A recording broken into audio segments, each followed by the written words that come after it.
Let's get right into the video. You're saying it's not a shame thing. Hold on. So y'all only understands that people that talk about things is the reason why you saying they hypergamous. No, you know how society works. Right, and I'm talking about how society works, that average people are dating average people. Yeah. Okay, so we're talking about one. All right, so now how we're is talking that? about Hold one. on. That's where the hypergamy comes in. Okay, so how is that hypergamy? No, that's not hypergamy. The wants come in, that when the wants come in, that's where the hypergamy is. Like most dudes, they're okay with whatever their ladies at for real. KT, do you think that maybe it's because you're not in the certain tax brackets that maybe you don't know how those people I'm in a better one than you ever could be. That's what I'm saying. Y'all be talking to the wrong one. Y'all know it for real. Okay, so KT to go. So KT, I'm not a millionaire or billionaire, but I'm above average. KT. So how do you know you're in a higher tax bracket? Hold on, please. If I'm talking about being rich and I'm not rich, does that make me rich?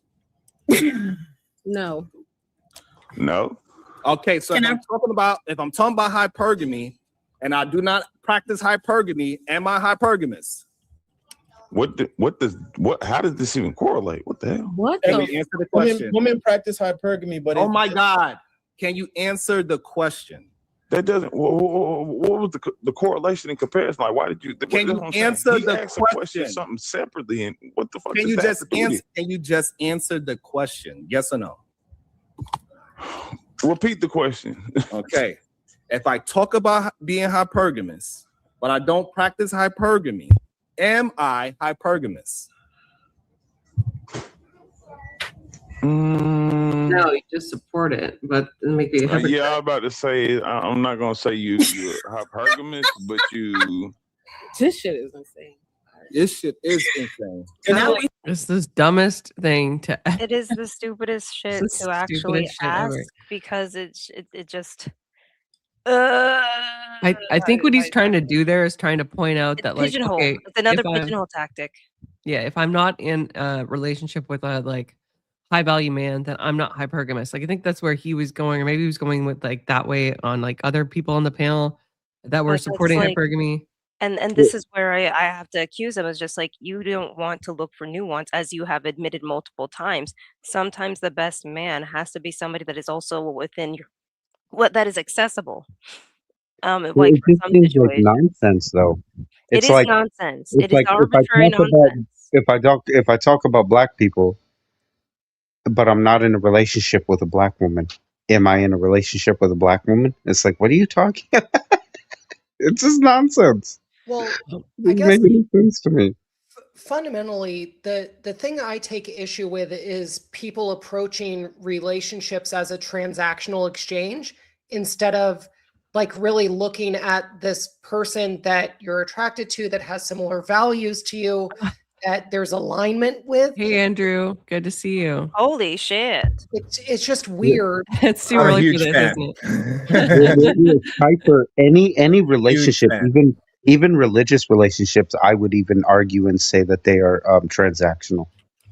Every relationship, they have to be transactional. It doesn't make any sense for them not to be.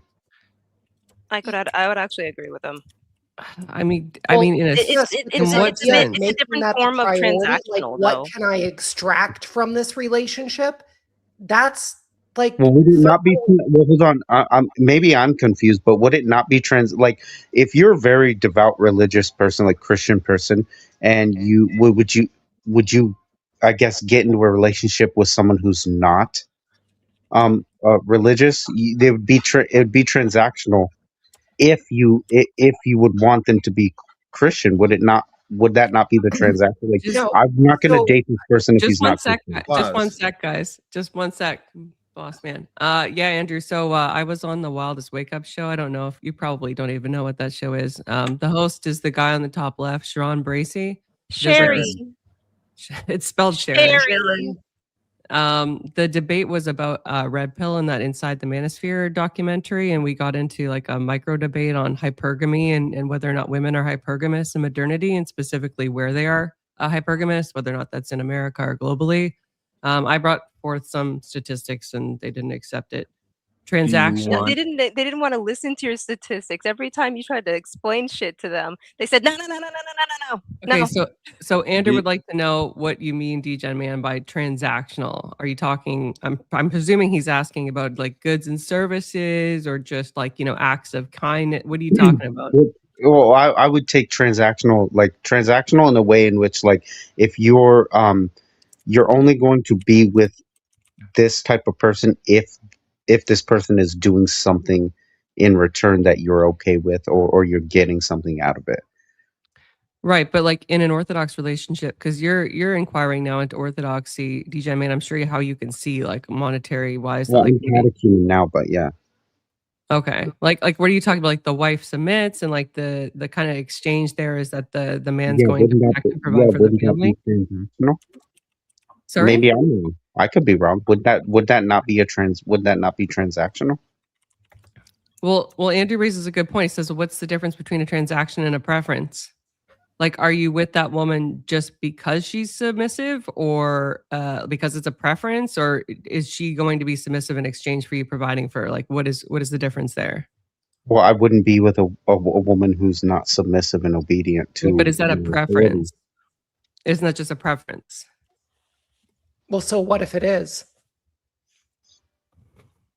I Well, would think wouldn't it that would be- be more of a preference than a transactional thing. It might Yeah. be. That I think wouldn't that be is a hyper transactional? preference of yours.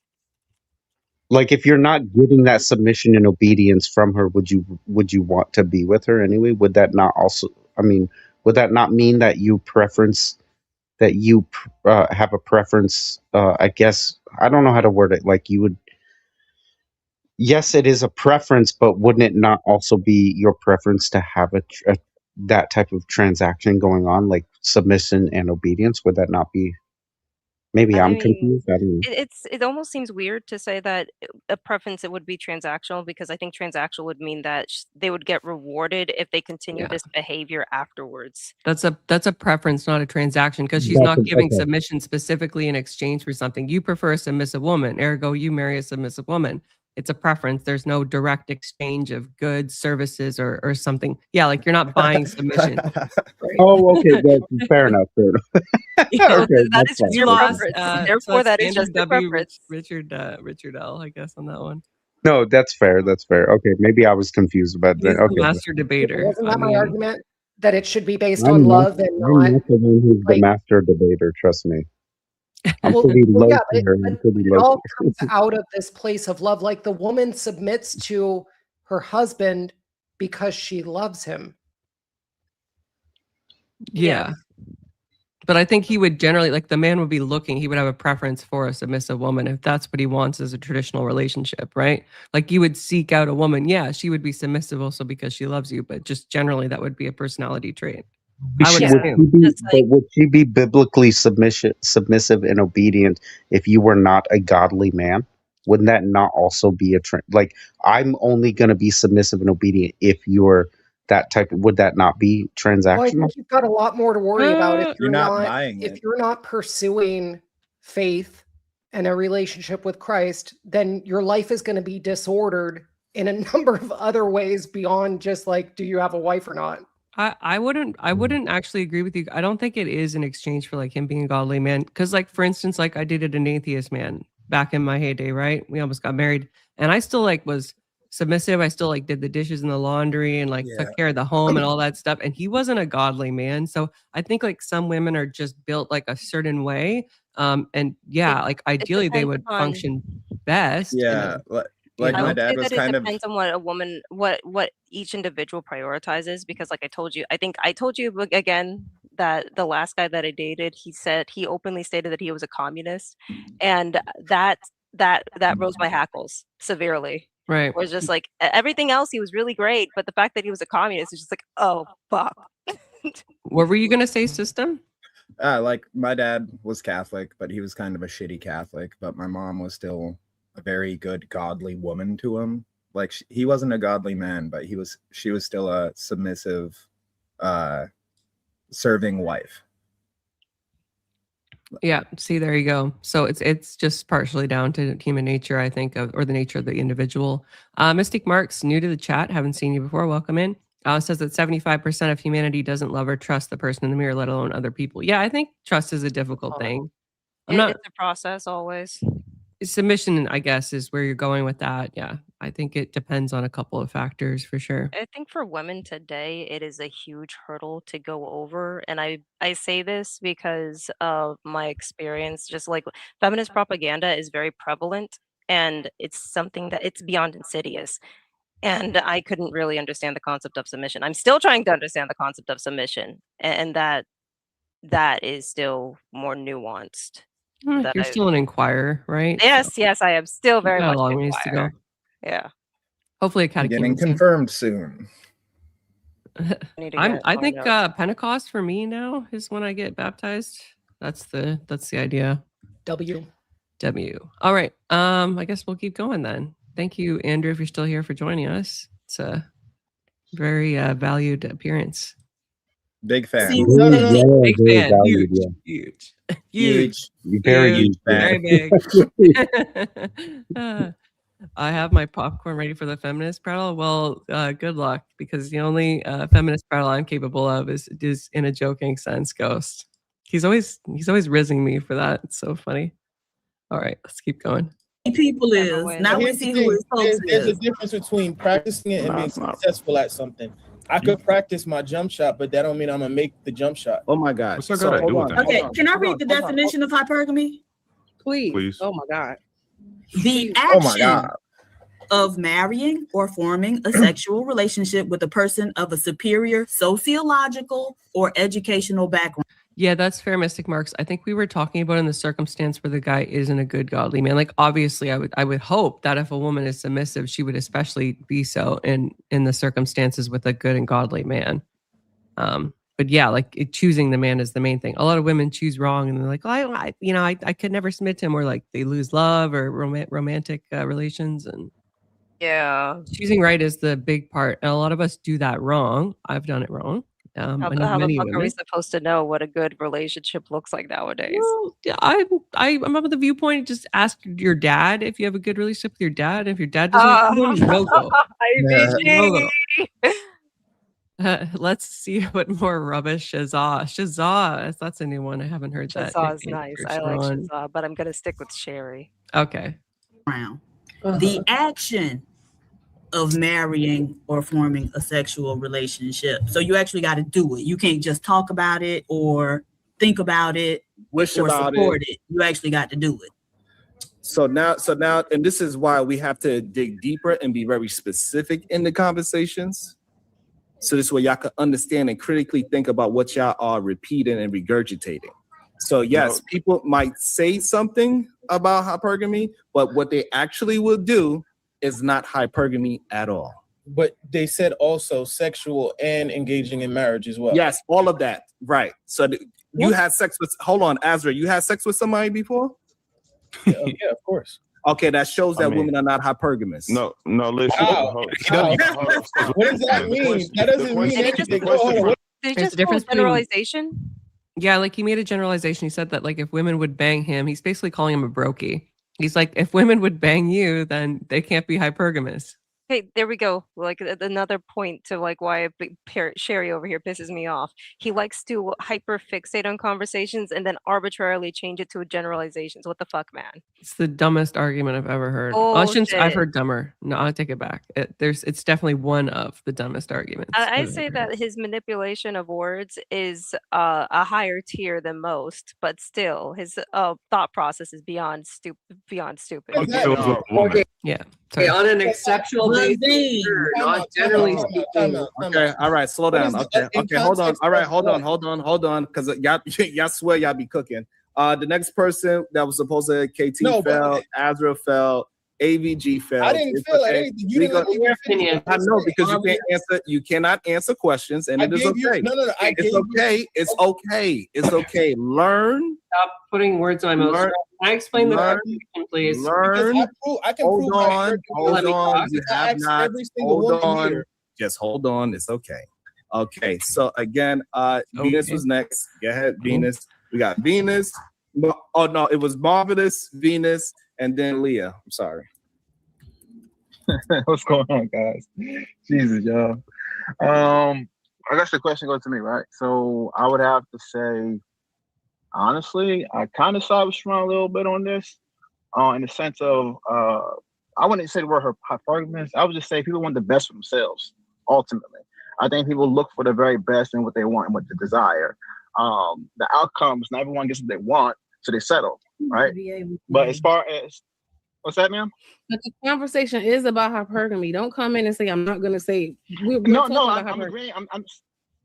I'm saying I'm agreeing with Sharon, but in the way that he's seeing it, because ultimately, you saying reason why he's saying that both are hypergamy because they're both looking for what's best for them. And I know you want to use the word nuance, and I'm trying to avoid that by just simply saying you go for what you want and what's best. The word here is best. And if you elevate that for everything that there This is what I could really show I that find men this are the weird. ones that's more hypergamous than women. Men actually. Was that Glacier? I find this weird. Like the fact that Sharon prides himself on removing nuance to conversations is just like, then how are you supposed to have a full understanding of the subject? Well, have you detected the like controversy in that statement? Because like saying that he doesn't like nuance, well, most of his examples are anecdotal, is like next level. Well, no, he says he doesn't like nuance, and And it's just like, then you don't want a full conversation. Well, not just that. Did he not just mention that, or did he just mention that men also practice hypergamy? As a sweeping generalization Yes. as well. Men don't do that though. Generally, you can look at dating, He did. the full data on this dating scene, and show that men absolutely, especially when it comes to marriages and stuff like that, men don't practice hypergamy. You weren't here yesterday for that, were you, or did you fall asleep? I asked him about that. I He did. said, And then I woke up to Glacier and some dude having an argument back and forth, and then I just passed out again. Shadow. He said to me, he said hypogamy exists where women marry down, and I said, what's your evidence to support that? And he's like, the current marriages. And I'm like, how? Like, what's the stat on that? And he's like, well, you just look at the divorce stats. And I was like, for what demographic? And then he just dismissed me. I'm sure there are some women. Look, I'm sure you can see outlier cases and things like this where women would practice hypergamy in reverse, where they're actually date down, and and some men will actually date up. But I mean, generally speaking, men don't date up. They actually date down. Okay, They don't even date their looks equivalent. Hang on. How do we define up and down?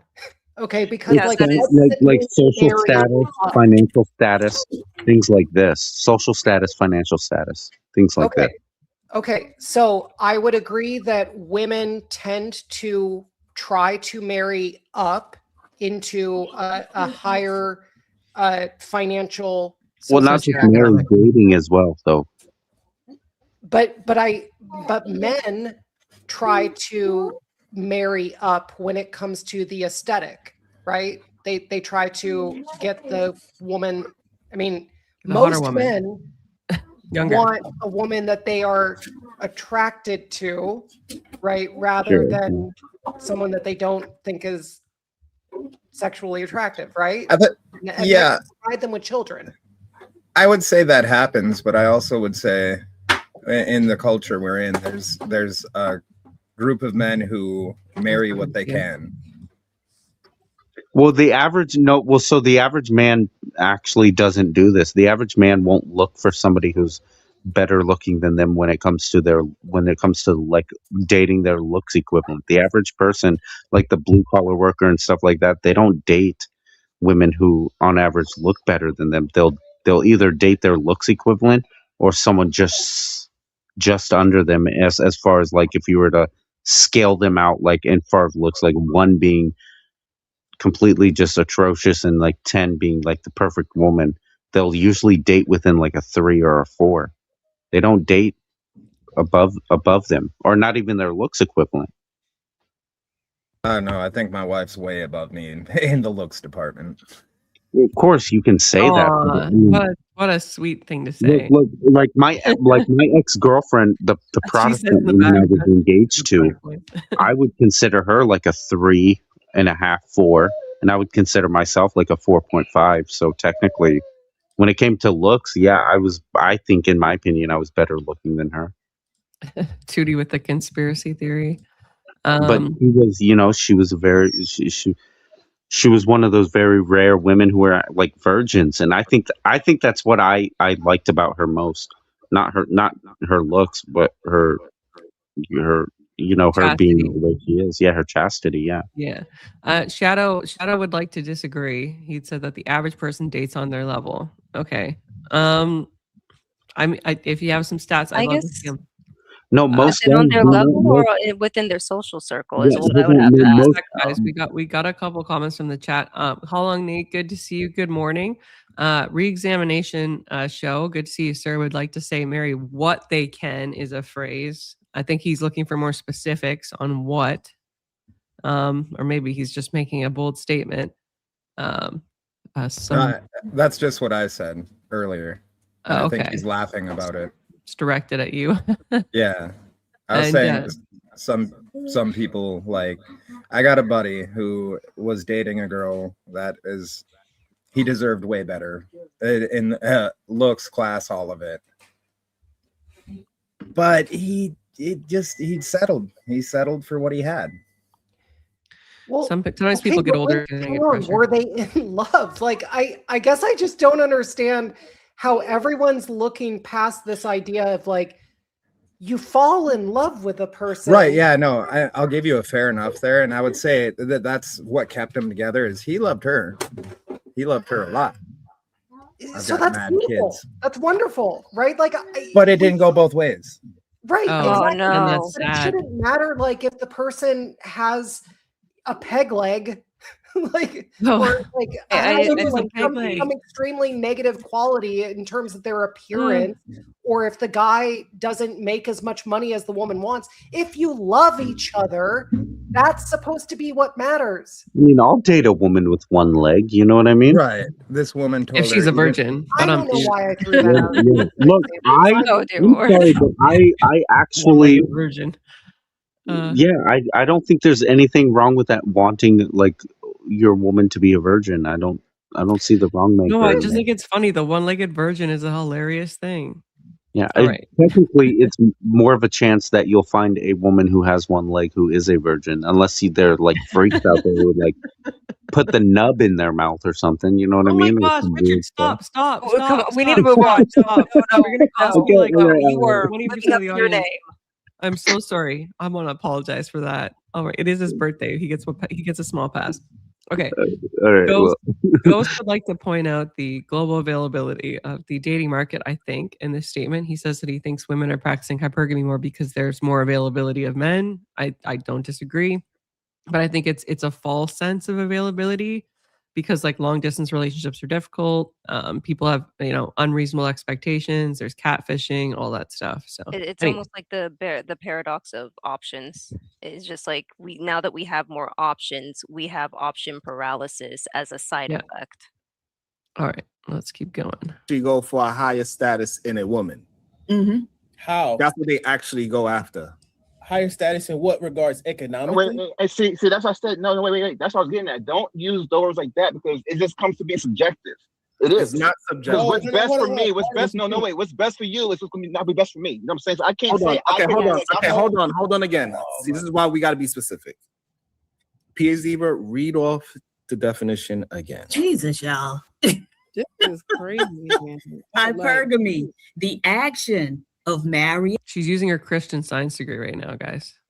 Or forming a sexual relationship with a person of a superior sociological or educational background.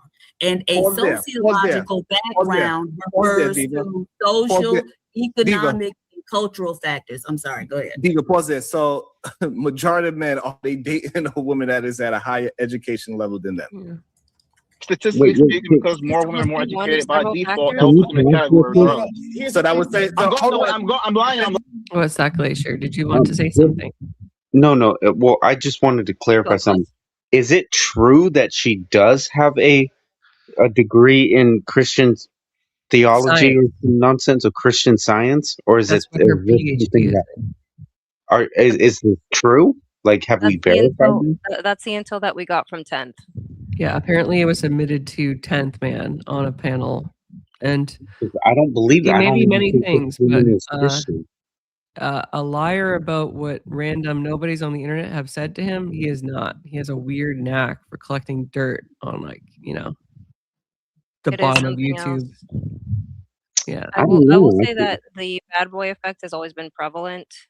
Is there really a PhD in such a thing where people are like, yeah, I have a PhD in Christian science? It's an I don't even know what oxymoron degree. If I there don't ever even was know one. what Christian Science is supposed to be. Something. I don't ever want to know. I will say this though. It says tits. There is a higher population of women than men. Yeah, men do have the upper hand in this. If y'all don't take the reins, everybody gonna be. She thinks people are gonna become homosexual. So That was interesting. a problem in China with the One Child Act. Really? So is this woman a I can Christian or explain it no? further. I can explain it further. So in Chinese history, Just a second. Science, technology, engineering, and mathematics is the field. That's not like you can't get a PhD in STEM. Like you can get it in a STEM field. Maybe Christian Science is a STEM field because maybe it's science, right? Science, technology, engineering, and mathematics. Christian Science would be the S. Is there such thing as Christian Science? I'm gonna look it up right now. Sorry, go ahead, Glacia, while I look this up. Well, I'm gonna figure this out. Okay. So basically what happened when it comes to Chinese culture, this goes into ancient Chinese culture. It was a patriarchal system. If you wanted to have your bloodline to continue, you wanted to have a male child. If you ended up having a female child and no males, your bloodline was dead because the girl gets to marry into the man's family. So when you have the One Child Act, you wanted to have your one child to be a boy. So more often than not, if somebody had a girl, they would find ways of getting rid of the girl so that they could prolong their bloodline through a boy. And that had a negative effect where at one point, I think in the 2000s, they were talking about how more and more men ended up being gay because there was a lack of availability for women as a side effect of the one child policy. It's just the quickest rundown possible. Yeah, okay, not at all regarding I'd already found one in Canada. Yeah, there's one at like McMaster Divinity University. It's doctorate in Christian theology, aka Christian Science. I already found one. And it's a doctorate degree, McMaster Divinity. Whoa. Yeah. So I don't know what you're saying that it's not a degree. It is. Well, I also, though, I resent this appeal to credentialism and authority where it's like, well, I have a degree, so what I say carries more weight than what other people say. And it's like, actually, provide me with your justification and reasoning. Like, you have to convince me of your position like anyone else would. And it annoys me because people use it I as don't this think this lazy woman really. shorthand to shut other people down. I don't think this woman is a Christian anyway, and I don't think she's. Just a second, guys. I don't want to get micro debating too much on this. I just want to address a couple of things. He's saying so. Shadow's saying he knows for a fact. So why didn't you counter 10th Man the other day when he was on stream and you were on stream? Why didn't you say that he was wrong? He wasn't sure at the time. AVG. He wasn't sure at the time. Okay, well, give me proof of her degree, and then I'll retract my statement formally. I don't mind. Yeah. Okay. It's a made up degree. Let's get back to the topic. Mystic Mark says the issue is men do not want to carry the energy of men. Oh, so you're talking about like beta males kind of thing? They want a peace at home. No sane man says, I can't wait to get home so I can argue and be disrespected by her. Yeah. Yeah, I think like the home should be a place of peace. I think you're kind of saying two different things, but maybe I'm just misinterpreting it. Okay. But yeah, I mean, obviously he still wants to be a man at home, just not like, obviously doesn't want to argue. Okay. Dia is not a PhD in Christian Sciences because that has nothing to do with her ideology. Okay. So I need to know what her degree is in then. I keep trying to ask her, but she keeps booting me. So you're going to have to. She doesn't have a degree in shit. I don't even think. We gotta get back into the video. I'm not gonna debate whether or not she has a Christian Science degree. Unless Shadow's gonna come up here, there's no point in us bickering about it. Like we don't know We don't have enough information. Our intel says that it is, right? If she can disprove that, great, right? Okay, cool. Words to say yes? Oh my God. Yes, No. I'm going with your logic. Okay. Because your logic is No. simply saying, the reason why I explained so the audience understands Y'all don't need where so you're many coming words. from. Hey, listen, my brothers. Right. We Come gotta on. learn how to practice brevity. You're trying to create correlation, but that's not true. Azrael, it's not your turn. You're Shut not. the fuck up. You're God trying. damn, you're annoying. Go ahead, The Mario. boundaries Hold not on. And sure, Okay, no, but hold on, y'all. Hold on, Sharon's being specific, guys. slow down. Hey, again, we got over 200 people here, and we don't have no likes. We don't have no shares. I don't know what is your Marvelous. problem. He's trying to pigeon you, hold you. No, hold he's you being again. specific. No, he's using words specifically, which is why I said I understand where it's coming from. All these different words, because it creates less confusion. Because most people are not going to look at it the way he's defined, even though it's defined. He's not redefining it. He's saying exactly what it is. If you look at keywords, education. If you look at statistically, men and women, who is more educated? Women are. So by default, just by default alone, men are more hypergamous. You From could have that said status what? alone. No, that doesn't mean anything. Even if there's like more women that are educated, doesn't mean that men will want those more educated women, or that those more educated women are guaranteed a man because they are more educated. Like the two things aren't like interlinked, you know? Yeah. No, it's just like this conversation is a lost cause. Well, I did stay for towards the end of it. I tried like one last thing to see if he would accept I it. know you stayed longer than I did. I got kicked I got timed out 3 different times. In the chat. In the chat. I already bailed out because it's just like when the moment they said that the bounties were available, I was just like, nope. Yeah. Mystic Marks would like to point fun at women for being unable to decide what we want for dinner. Well, fun fact about me is like I eat the same thing almost every single day. So, It does make things easier that way, wouldn't it? Heh. Oh yeah, that's another comment about the degree. I believe it exists. Honestly, I challenge her to disprove that she doesn't have a Christian Science degree. No, they're not. You could have just Right, said but yes. Marvelous, what because you're no, missing is that causation- women were causation is- hypergamous for all these years by default No, because it's women were being causation kept is not- out of educational institutions. So by causation is default, not the men based were on correlation. automatically more educated. And so we said the women were hypergamous. No, And so I'm not asking you to do that, Chad. I'm asking you to show me what degree she does have, like proof of it. That's all. by default doesn't matter. Why you did Like, Right. can you Bro, do something about he him? put you in a corner. will No, not Of course. fucking Hold Are on, the y'all. bounties back Please, on? hold on, y'all. Hold on. Y'all puts you really in a give it. corner, Hold bro. on. You understand what he's Right. doing. And hold on. The problem is y'all gotta learn how to stand on your words. And that's Causation the is issue. not Y'all don't want to. Right. The problem is you're not. Causation, what that Hold means. on. Not Please hold on. causation.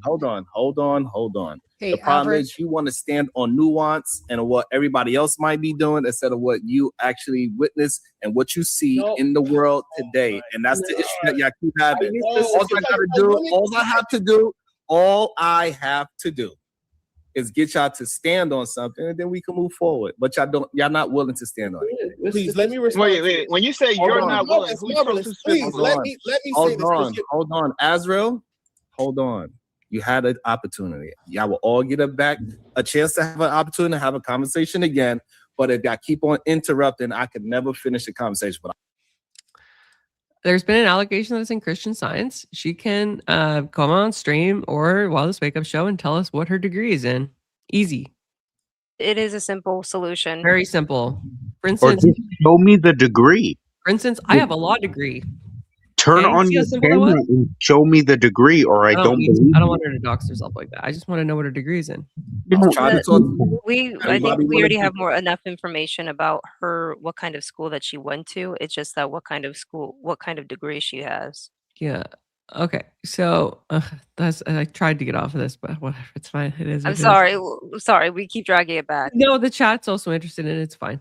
Credentials are relevant to personal experiences and views. Yeah, no. The reason I would why agree with that. the reason why I'm harping on this is because she tried to attack my knowledge of statistical analyses, and I have a pretty advanced degree, and I do research as part of my role, not in a scientific sense, and she wouldn't let it go. And there's other people on the panel that said she's got a PhD. She's very educated. And yesterday, 10th Man said she is educated with a Christian Science doctorate. And so I would like to know, if it's not in Christian Science, what it's in. I don't give a crap. I don't think it even means anything, but for the purposes of our debate and our continued interactions, if she wants to harp on it, it absolutely means something. So yeah, well, and here's the other thing, Average. Just looking in the chat, Shadow saying, I also have a spare bullet for Glacier. Like, this gets ridiculous, because if the way that you try to win or advance your argument is by silencing your opposition because you can't engage, that's disingenuous. Like, actually have the debate, have the conversation. And that doesn't mean come up on this panel and make it into a shit show by being disruptive. It means let's actually have the conversation and get something resolved, as opposed to like just shutting people down and removing them from the conversation like they do on the Wildest Wake Up Show. I'll say that I did have a good and productive conversation with Shadow yesterday about that as well. It's going to be implementation wise, I still stand on is just like it doesn't really invite conversation, but to understand it, we would have to be regular participants of the show to really know what it actually is meant. Even though the intent was not to silence conversation, that is the effect. yeah, Mystic Marks, yeah, in a debate, I really don't care about being a bit egotistical. I mean, if I'm in church, you know, certainly not, but in a debate or in court, I don't really care about, like, if I'm confident in my argument, I think that helps me argue better. So, but yeah, I think everybody could use a little ego smash, especially some of the people on the Wildest Wake Up Show who seem to have a very unique ability to silence others despite offering no actual criticism of their own. Not Shadow. Shadow's actually in good faith. Yeah, I'm the one who has no ego. I'm not known for my ego at all. And I don't think anybody's saying, well, Glacier's saying, yeah, Glacier, you're digging up old trash. And we know that Shadow's job is to take out the trash. Okay. So let's not. I'm sorry. Okay. Let's move on then. Okay. Yeah. Okay. Cool. All right. Let's keep going. When I try to just allow another person to show their own thoughts, Marvelous want to show his own thoughts. Azrael, we could get back to you after Venus and Leah talk. We could get back to what your thoughts is and what AVG thoughts is. So let Marvelous say his own thoughts. Welcome. We don't have to have the same, and AR, and he don't have to have the same thoughts as you, Azrael. So his thoughts is his. Okay. So Marvelous, with the definition being provided, yes, can we still say women are the more hypergamous in relationships today? No, and like I said, I side with you when I said that. I said I understand your reasoning, Lottie. I try to understand where you're coming from. You know what I'm saying? Just to understand why you say that. You say it for a reason. You don't say it just to be talking about your ass. So that's why I said when you explained that, I said, okay, I'm following your logic. You're right. If this is what we're saying, and you're the person running the conversation, yes, Sharon is correct. There's nothing more to be said about that. All right. So that's we're gonna keep it moving forward so everybody can jump in there. We got Venus, and I believe then Leah is where it was supposed to be. Yeah, for me it's just very simple. Words have meaning. I appreciate PhD for reading the definition. The problem is everyone's defining things based on what they want them to mean. But if we would just stick to the actual definitions, the conversations can go a lot smoother. So Sharon trying to provide clarity or asking for clarification is not trying to manipulate or pigeonhole it so that we can all be on one accord.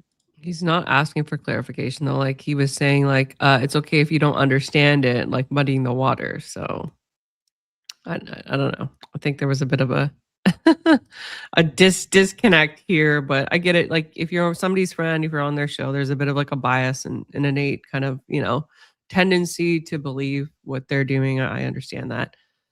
Yeah.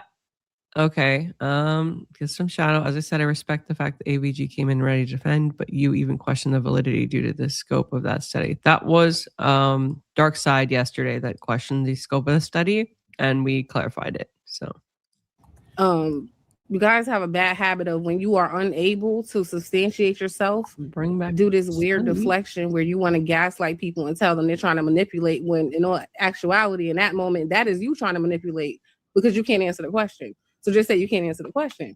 So we get back to the definition. Keyword was action, right? The action of We don't care about what you talk about on podcasts. What are the actions of most people? And the actions say that they're not these super hypergamous women. Yeah. That's what the actions say. Thank you. That was beautiful. Go ahead, Leah. All right, so Leah, the topic at hand, Leah, is hypergamous women. Are they the more hypergamous gender in today's society? If you're talking, we can't hear you. Okay, while Leah get her microphone together, go ahead, PH Diva. PH Diva, are you there? Can I just go real quick then? I'm here. No. Okay, so go ahead, AR. Good morning. Good day. I don't know why you have so many special. Yeah, philosophy has a lot of relevance. Fun fact, before the show started, we were having a bit of a micro discussion on philosophy and how it sometimes leads people away from God and how it creates problems within like individual faiths in God. Fascinating discussion. I almost wish we would have done it on the show. I think that philosophy is more prevalent than people seem to realize. But it's not really a subject that many people discuss unless it's in the minutia usually.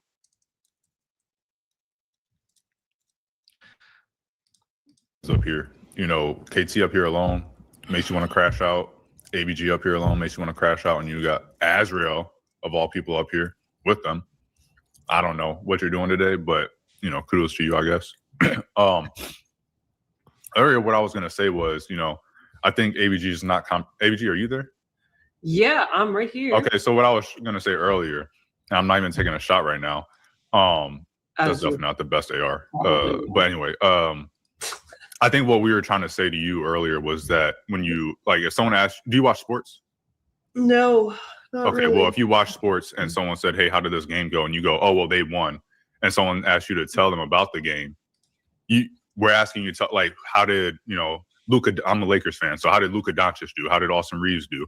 How did, LeBron do? We're asking you to describe the game to us.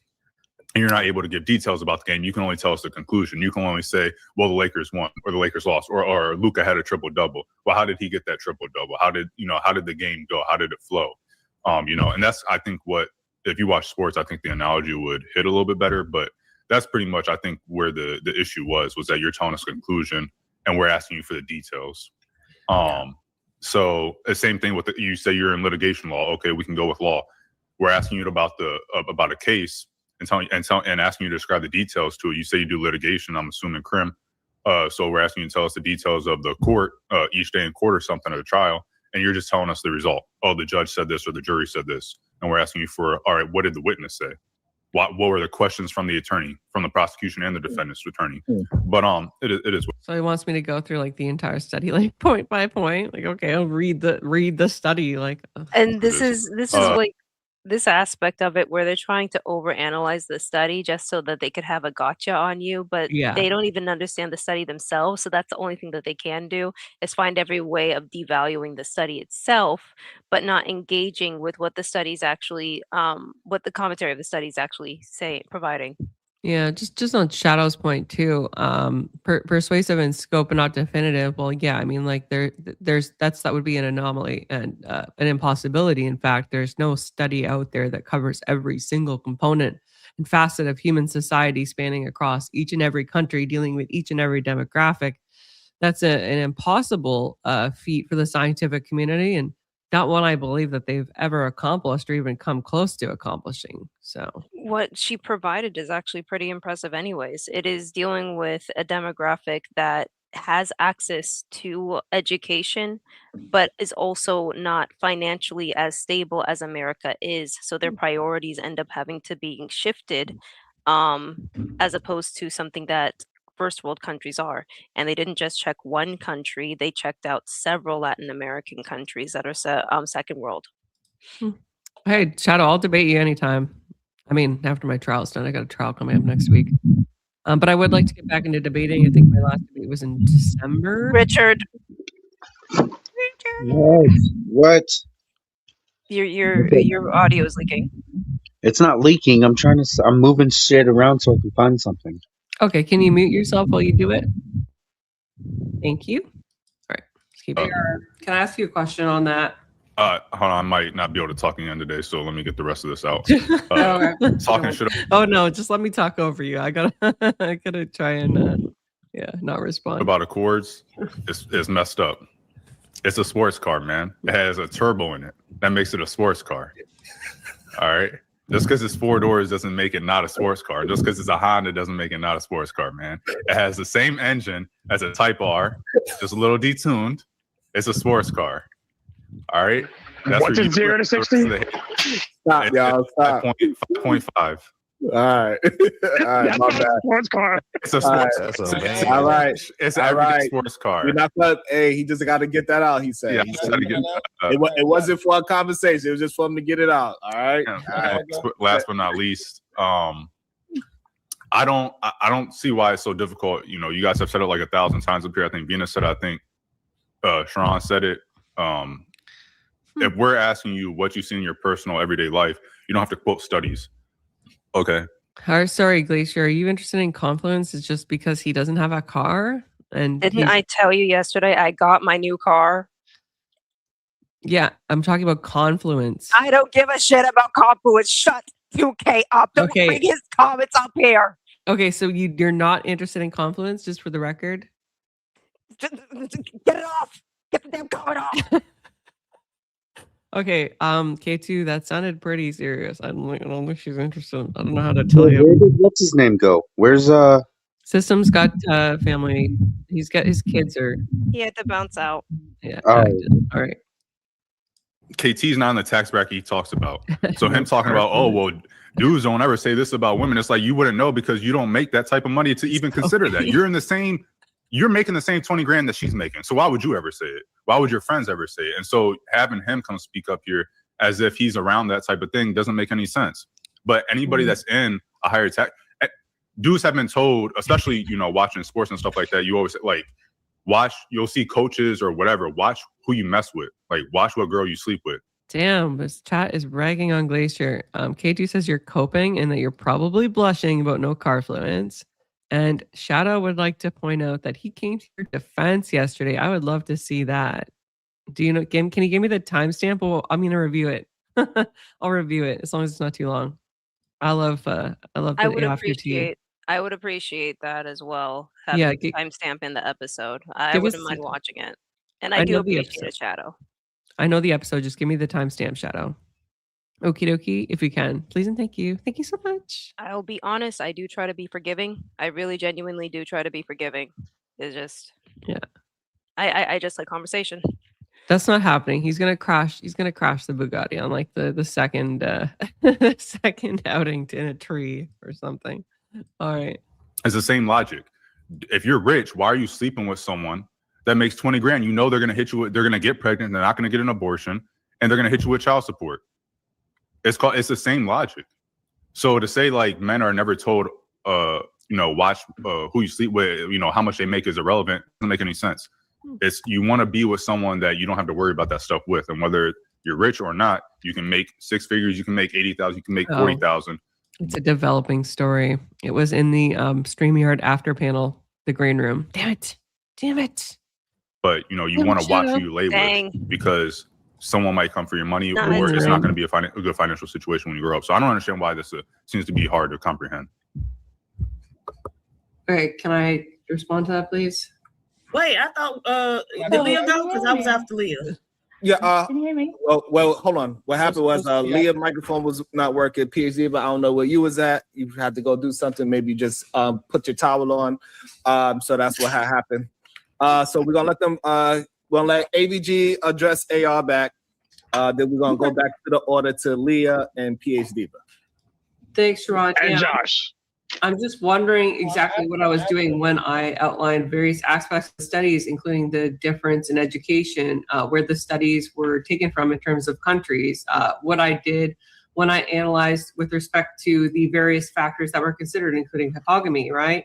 What was I doing there if I was not outlining? Oh, I prattled on for too long, probably bust her cheeks. That's that's why. Is this Beating Cheeks' alter account? Is it like Foster Cheeks is like Beating Cheeks alt account? I think so.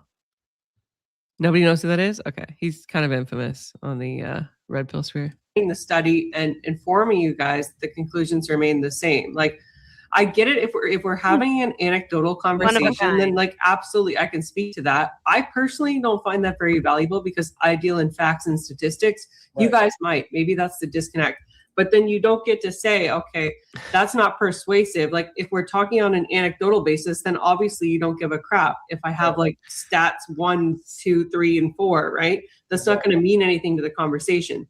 But at the same time, if you're going to say, well, yeah, I usually don't like directly live stream from the show. I just like, I find it easier just to do it afterwards, depending on how it goes.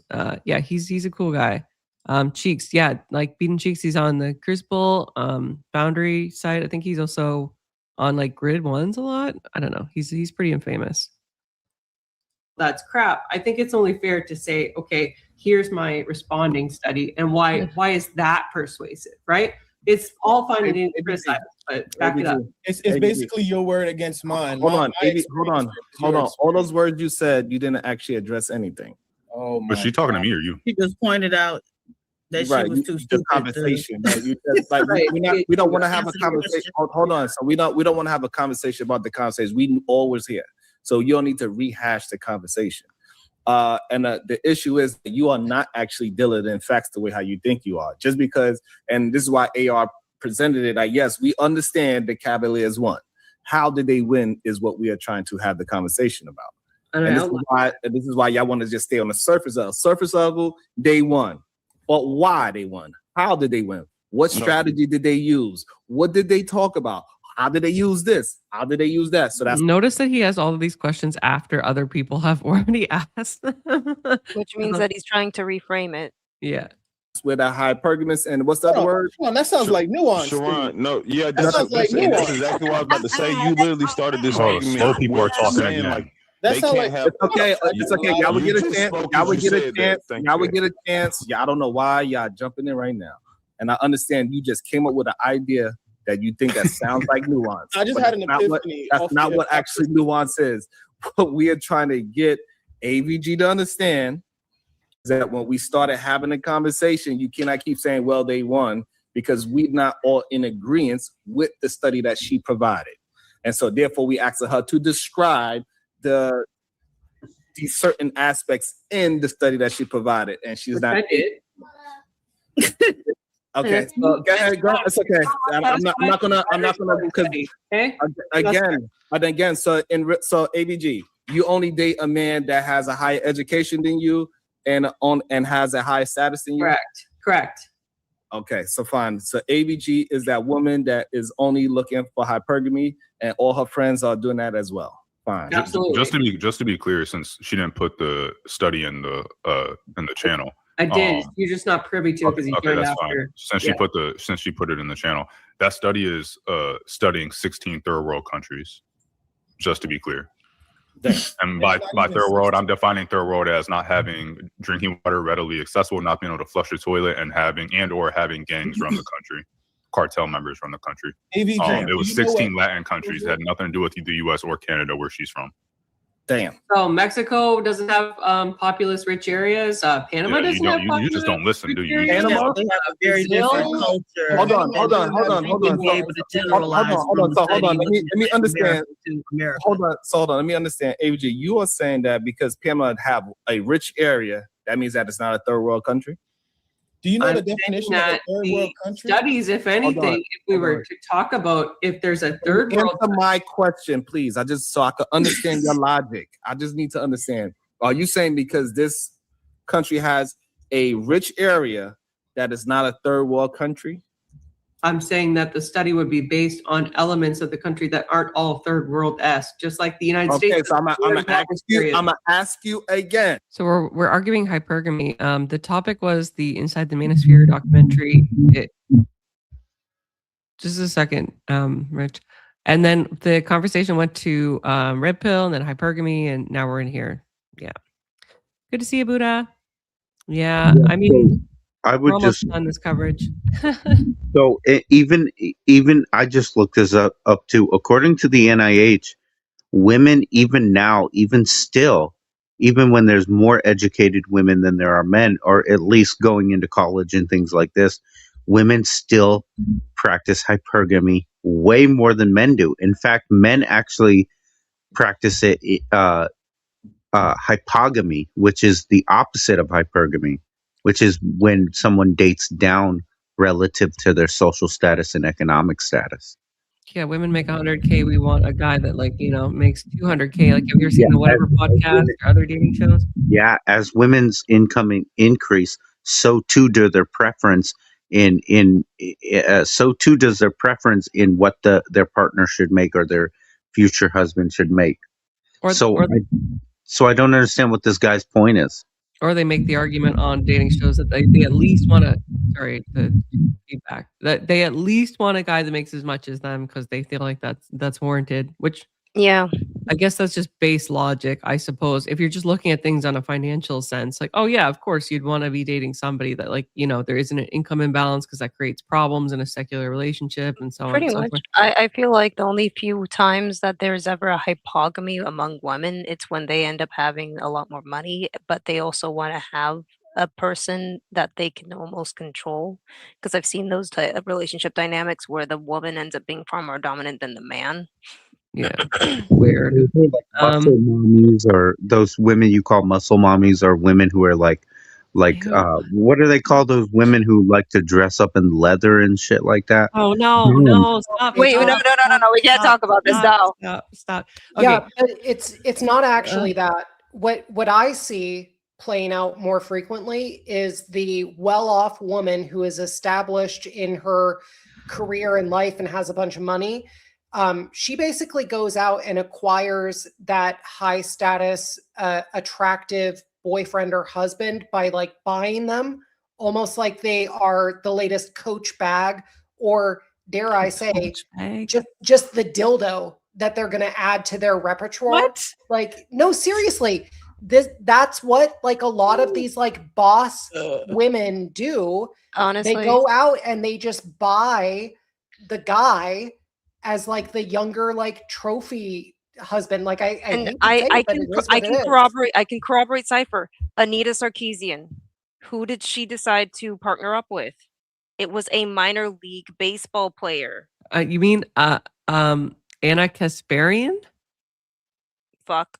What is wrong with you and names? It's just like, you know exactly who I meant. Anyway. Anita Kasparian? Oh my gosh. All right, let's catch up with the chat here. Just like, but she, Who's okay, but Anita? we know who she is. Of course I know. You've used so many names by now. It's miraculous that you continue Sorry, to have more. Anna, right. fuck me. Toots would like to point out that I have the patience of a saint. Thank you very much for that. Hypergamy is a fact and part of natural survival strategy. Also a fact. I will not be showing Glacier the Confluence Pokemon cards. That will not be happening. Tootie would like to see them though. Can you invite Shadow or no? Oh, I'm just catching up with the chat. Has he requested up? Yeah. Okay, just give me a second here. Let me invite the guest. Copied. Okay, the actions versus what occurs. Totally a thing. Yeah, hypocritical lives. Mystic Marks with the deep takes. It's pretty early in the morning. Is it like late at night or something for you? You're pretty philosophical today. It's just a panel of, well, I mean, Cypher's not even up on the panel. This is just me. We're watching the panel. I've just kind of like, I know the way that I've merged the two screens, it's kind of weird. I'm not repeating that, but that's what Richard was asking about. Can you add me for clarity? Yeah, sure. I guess we have spots for two. This is the StreamYard link. It is only for Marvelous and Shadow. So we're doing a restricted panel today. Approval only. No worries, Toots. All right. Well, I guess we're just going to you need a cosmopolitan Buddha? Okay. Because that place has one area or two, maybe even 5 areas that are very wealthy. That means that Welcome, Marvelous. How's it going? I'm doing fine. Thanks for having me up. Yeah, of course. And we got Shadow too. We got the Yeah. WWS representation in the house. Yo, What's up, Emma? What's up, What's what's going up, on, rest of brother? the panel? hey, AVG. Not so much. AVG. This is the darkest panel you ever had. There are way too many black Oh people my here. I gosh. might need to leave. No, three on three. It's an equal balance. All right. this never happens. I guess. Do you guys have anything to say before we get back into the stream, or do you just want to comment as it happens? Emma, you want to go first, or you want me to? I was just gonna only clarify 2 points. Well, I don't know. Have you got to the diva thing already or no? The Christian Science allegations from yesterday. No, the not tea. that one. Oh, the one from tea. this day. No, we haven't gotten into that. That's Okay, so I won't speak leave. on that yet. And then Okay. the thing you just brought up with God, it was when you were talking about hypergamy. Indeed. When they had defined the word hypergamy, and I also just recently looked it up, and they included education, I was like, okay, I understand where you're coming from statistically, but it's like, all right, there are more women who are educated socially for everyone to recognize than there are men. And if men are marrying these women, like I'm kind of in the same situation. My wife has a master's degree. I do not. That in itself would be hypergamy, at least from when he defines it. See, I wasn't going to argue with what he's saying, but I also know what you're talking about too. It's more like, I don't want to say semantics, but it's more like, okay, well, how is it defined? Let's stick to the confines of that. And I said, okay, if we stick to what you're saying, then yes, you're right. And that's why I pretty much conceded to it and just left it alone. But if we were saying what most people look at in your view as hypergamy, then he would be wrong. You know what I'm saying? Right. Yeah, it's one of those weird factors where when you actually take the definition for what it is, it literally lays out there are several different factors that people are evaluating when they are determining who they partner up with in general. But because of those several different factors, that doesn't mean that every aspect of those factors somebody is better than all of them. There might be some advantages that they have, but others that they're far behind on. But somebody will still is willing to compromise on certain factors just because they end up hitting a lot of those boxes instead. And this is where hypergamy, even at its definition, is already introducing more nuance to the conversation. And Sharon is trying to shut it down whenever it gets outside of the purview that he wants to hyper fixate on. Yeah. Well, and let me just ask a quick question. You didn't marry your wife because she has a master's, right? Well, no. And even with that, right? And this is where it kind of goes back and forth a little bit with tendency versus the action. It's like, even though that wasn't my intent to marry her because she got a master's degree, no.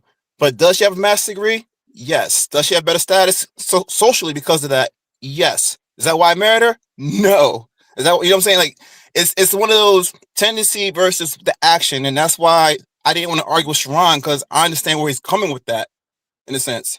Well, not to get too personal, but why did you marry your wife? Let's see. I don't want to be cliche, but I married her because she has certain values that reflect my own. She married me because I'm very patient, but I married her because honestly, she loved me. Like, it's hard to say. It's like she desired me more than any other woman, really cared in the way she looked at me and stuff. You could say it was more romantic in a sense, but it was more that she actually cared. No, that, you know what I'm saying? And I understood that's the that right from my answer. last ex, that, wonderful. when you have a good woman who wants to be there for you, actually wants to support you, you don't give that up. And because of my circumstances, my last ex, me and her didn't work out because I'm in the military. She just wasn't able to at the time when she was too young and insecure to deal with that kind of situation. My wife, who been with me for 12 years, 13 years now, she's willing to go through that. You know what I'm saying? So it was just circumstances like that. That's good. I'll say that Sherry tried to pigeonhole me into a corner when I was trying to explain historical references, what women had a tendency of going to, but the people of the past are not the same as the people of today. And then he tried to use what I said about the people of the past as a way of pigeonholing me, that I have to go after hypergamous. And it's just like, no, my priorities are going to be radically different because I live in the present day, and my hyper focus is going to be starting with several barriers that I need to go through.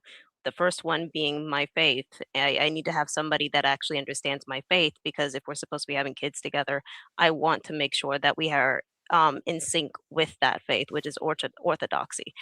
If I'm going to have kids, I would be teaching them about orthodoxy and then teaching my kids. And Hey, just like Mo, yeah. I just got to make a quick point. Glacier is one of our people. You missed it in the back chat, but we had a whole conversation about Glacier yesterday. She's one of our people, so you got to give her a pass every now and then, even though she's a nerd.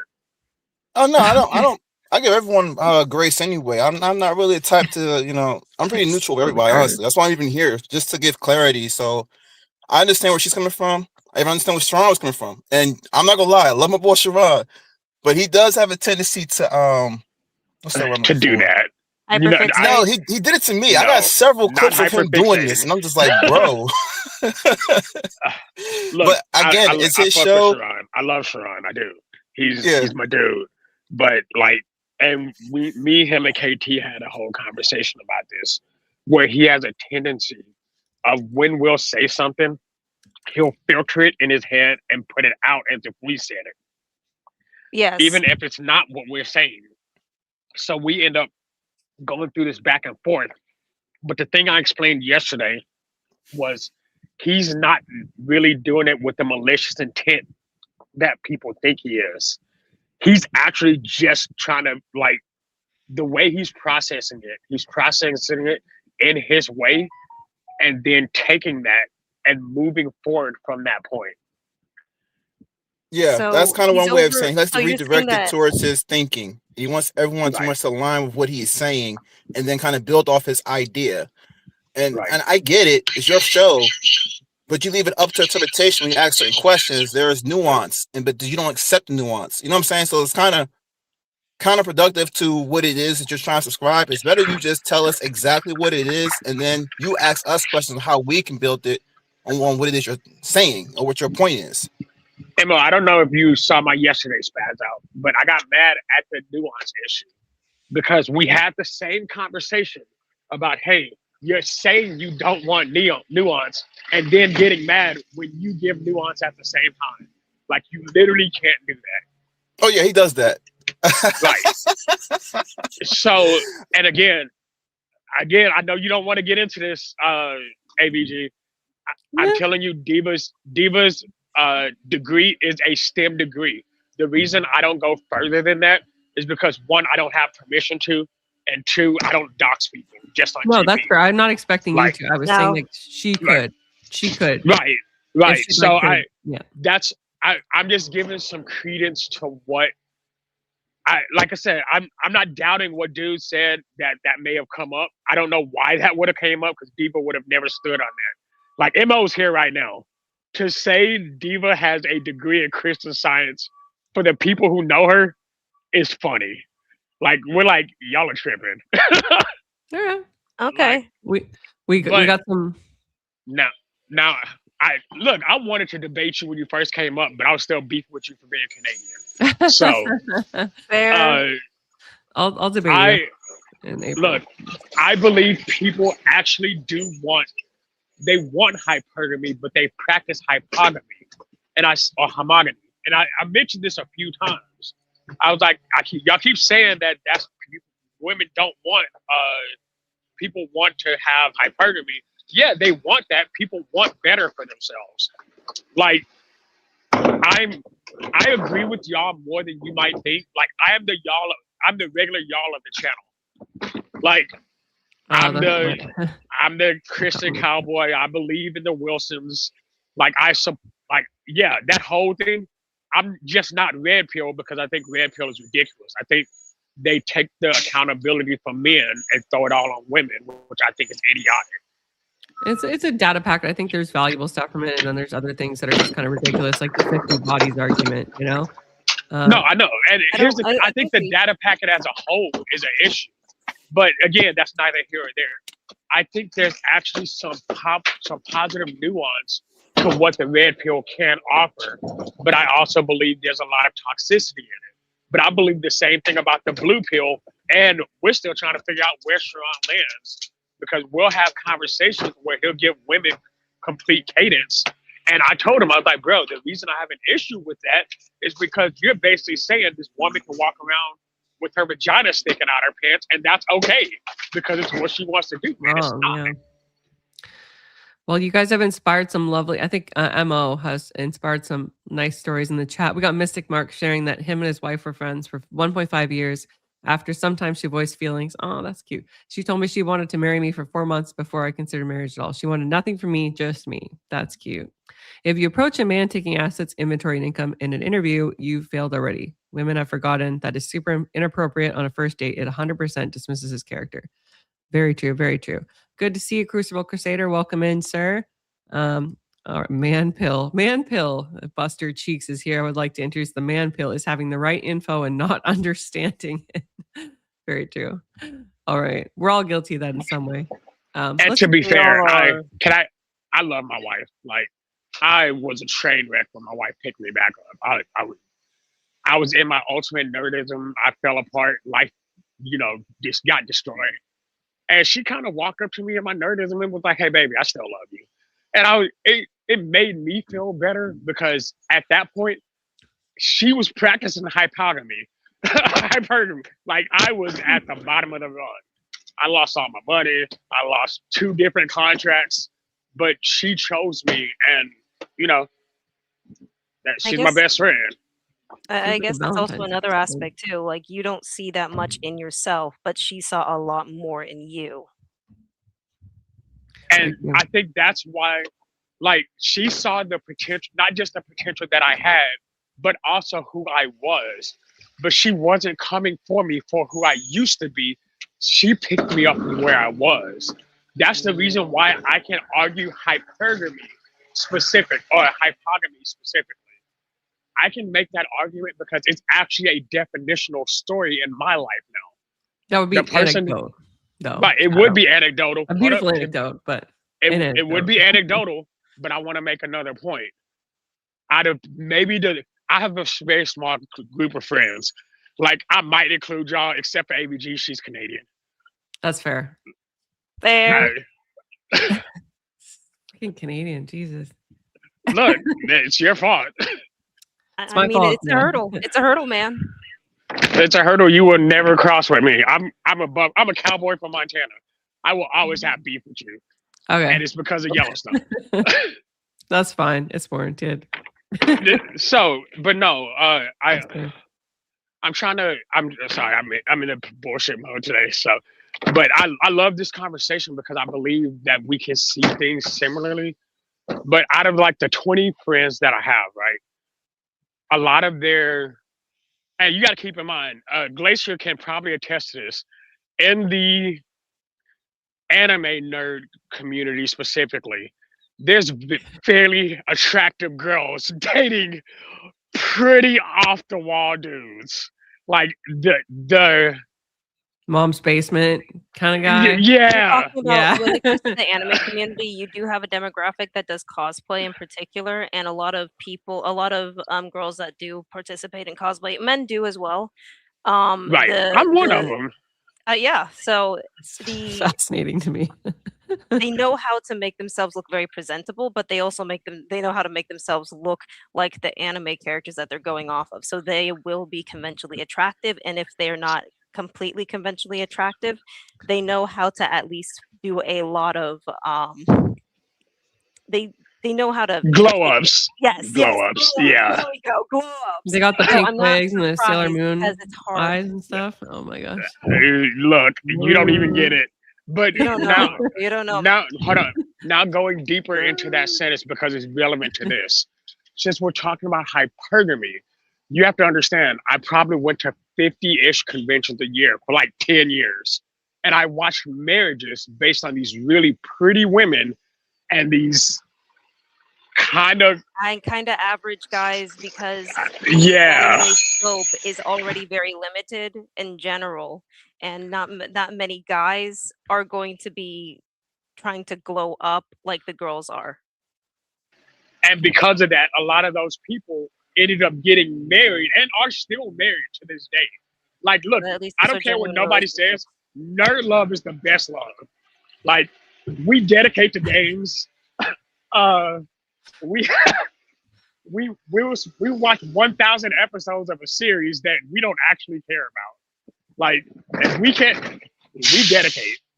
But it's like the education levels are different. There's a lot of different variables that would actually argue for hypergamy. But I can generally understand that. I can speaking, I understand don't that. think so. I mean, I'm willing to do a bit more research on the United States. We found a study from China the other day that was based almost entirely on education, thanks to Dark Side Deaconess. But yeah, let's stop with the wholesome moments, guys. Let's get back into the debate, and then we can get to the tea. Okay? Now we're supposed to be fired up, man. What the heck Too happened? many Yeah. warm fuzzies this morning. What the heck, guys? Come on. Hey, AVG, one thing though, I'll be Yeah. right back later when you're talking about the PhD diva thing. Right now, I'm kind of running errands, but I will be back in the back room area, or I'll just be in your chat and I'll just say, hey, send me a link real quick.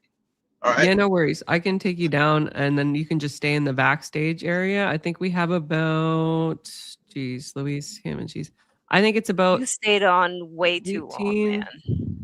about 30 more minutes. Not even. It's like 25. Okay. All right, no problem. You put All me right. back. See you later. All right. Let's keep going, guys. Right. I want to say something. I appreciate your chat for a reason, because even in Sharon's chat, a lot of people try to make comments about the job I do now. Keep in mind, I love my job, but your chat was super respectful about that, and I appreciate y'all for that. They were And honestly, trolling it's so work. hard. I've worked retail. I've worked fast food. I've been a fast food manager and a supervisor. I've done all the basic jobs. So work is work. There's something about pride and making a living for yourself. So Whatever respect. gets you that money. Whatever gets you that money. That's all that Yeah. matters. Respect. No, not the hookering though. We don't support the. No. Yeah. Don't devalue yourself like that. Yeah. Don't work on a pool. That's the limit. All right. Not a third world country. Amongst other things. As Yes a or no, country AVG? as a whole, it would be still a third world country, but Thank America you. has Okay, impoverished areas as well. Okay, thank you. Doesn't make And America a third hold world on, hold Not on. third world Hold poverty. on. So therefore, don't try to bring in this other bullshit to try to. It doesn't make sense. Well, I do have this one area. No, but We- Sharon, you we have to talking about define What about what third Mexico world- then? Sharon, Where does you have to Mexico define rank? what third world means, though. I don't because understand. Hold on, There's y'all. a difference It's between okay to be developing wrong. It's countries okay. and It's third okay world. for you to just answer the question so we can get logic No, out there. I because just don't understand how that's relevant. Like How is relevant is that you are pointing out places where they need somebody to get them out of something. So Well, if you AVG, their thing is if it's not American I or need you to- westernized, I it's need you- therefore I a need third you- world country. That's okay, all yeah, I gotta because say. Mexico's in there and it's 11. hold on. So hold on, right? please, hold on. So y'all are equating other worlds in the dating market Why for not? your idea of how the dating market works in America. They're humans, aren't they? Sorry, are we talking about America Answer the- now? Because the show that we're Are talking you about. not? Hold on, are you not? So when we talking about And that's dating, the problem. hold on, please. She's When not. we are And talking, that's the hold problem. on. So just to recap, he asked me where hypergamy is prevalent. He started off saying that he wanted to know on a global standard. Now that we've gotten much deeper into the conversation, he changed it from being global standard to America, which means that he completely threw out your the relevance of what you purported, even though this is what he had asked. I mean, to also be fair, I think hypergamy, in women is also now more prevalent in both America. Wait, hold on. It depends on the education of those people as well. Because in lower educational places, hypergamy seems to be a really big thing, where the chick is working and the dude's at home playing video games. Actually, in my study, it wasn't. In this day and age, hypergamy has probably been on the rise because of social conditioning and social standards. That's definitely true. Yeah, average. If you were talking about Mexico, Mexico's a developing upper middle class country rather than third world, so they're not considered third world country at We all. called it. We basically Yeah, I'd say acknowledged Mexico it was as second world for sure. We Yeah, I think the Mexico's Latin second. American a lot of the Latin American countries are along the lines of second world, which Yeah, is what the study focused on. yeah, they're not third world at all. Even Panama, even if you look at Panama, they're technically developing rather than third world country. I mean, to be fair, Panama is also the capital of logistics on the planet. So, like, if we're gonna put that in perspective, the Panama Canal connects the east and the west, at least in our sector. So, I mean, the canal yet? Did we? No, take we it don't back own yet? it. No, we haven't taken it back yet. It's the Gulf of Mexico was changed to No. Gulf of We really America. need to get on that. They changed the Gulf of Mexico to Gulf of America, but the deal for Panama is actually still in the works. But the Iranian thing actually kind of threw a wrench in it. We still have a couple more years. We're gonna get it. There's hope. I don't know, because midterms. Well, again, this is American politics now, so Glacier, me and you can have this conversation. Sorry, Cypher, are you in America? Yeah, he's American. But we're not gonna have a debate about America. Cypher's my new friend. Cypher's my new friend. ABG. Yeah. Are we friends? Because last time you and I encountered each other, you were lining up bullets to remove me from the panel. I'm expecting one bullet. Sir, too. that's a level of love.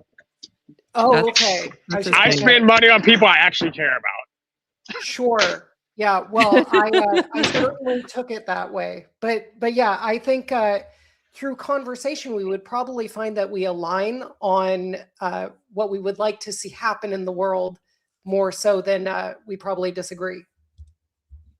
And I actually probably agree with that. In general, like, something about me, I'm a fairly stark conservative.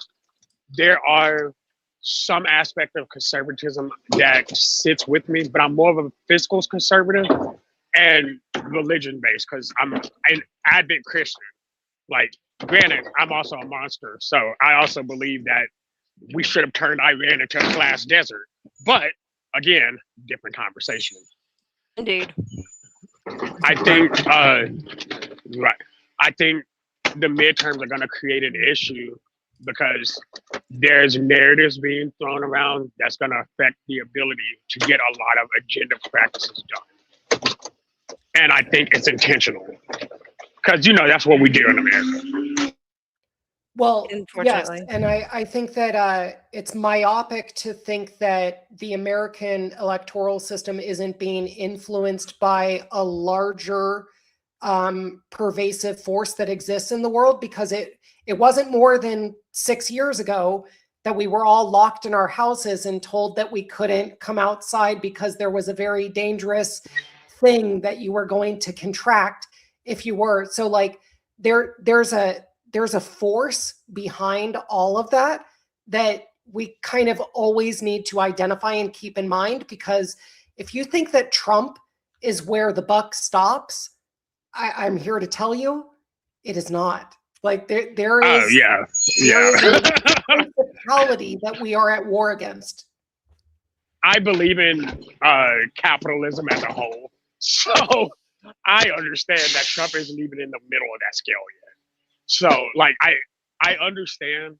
Like, I may be super pro America. Like, I'm Captain America at the end of the day. Like, as a black man. But Great.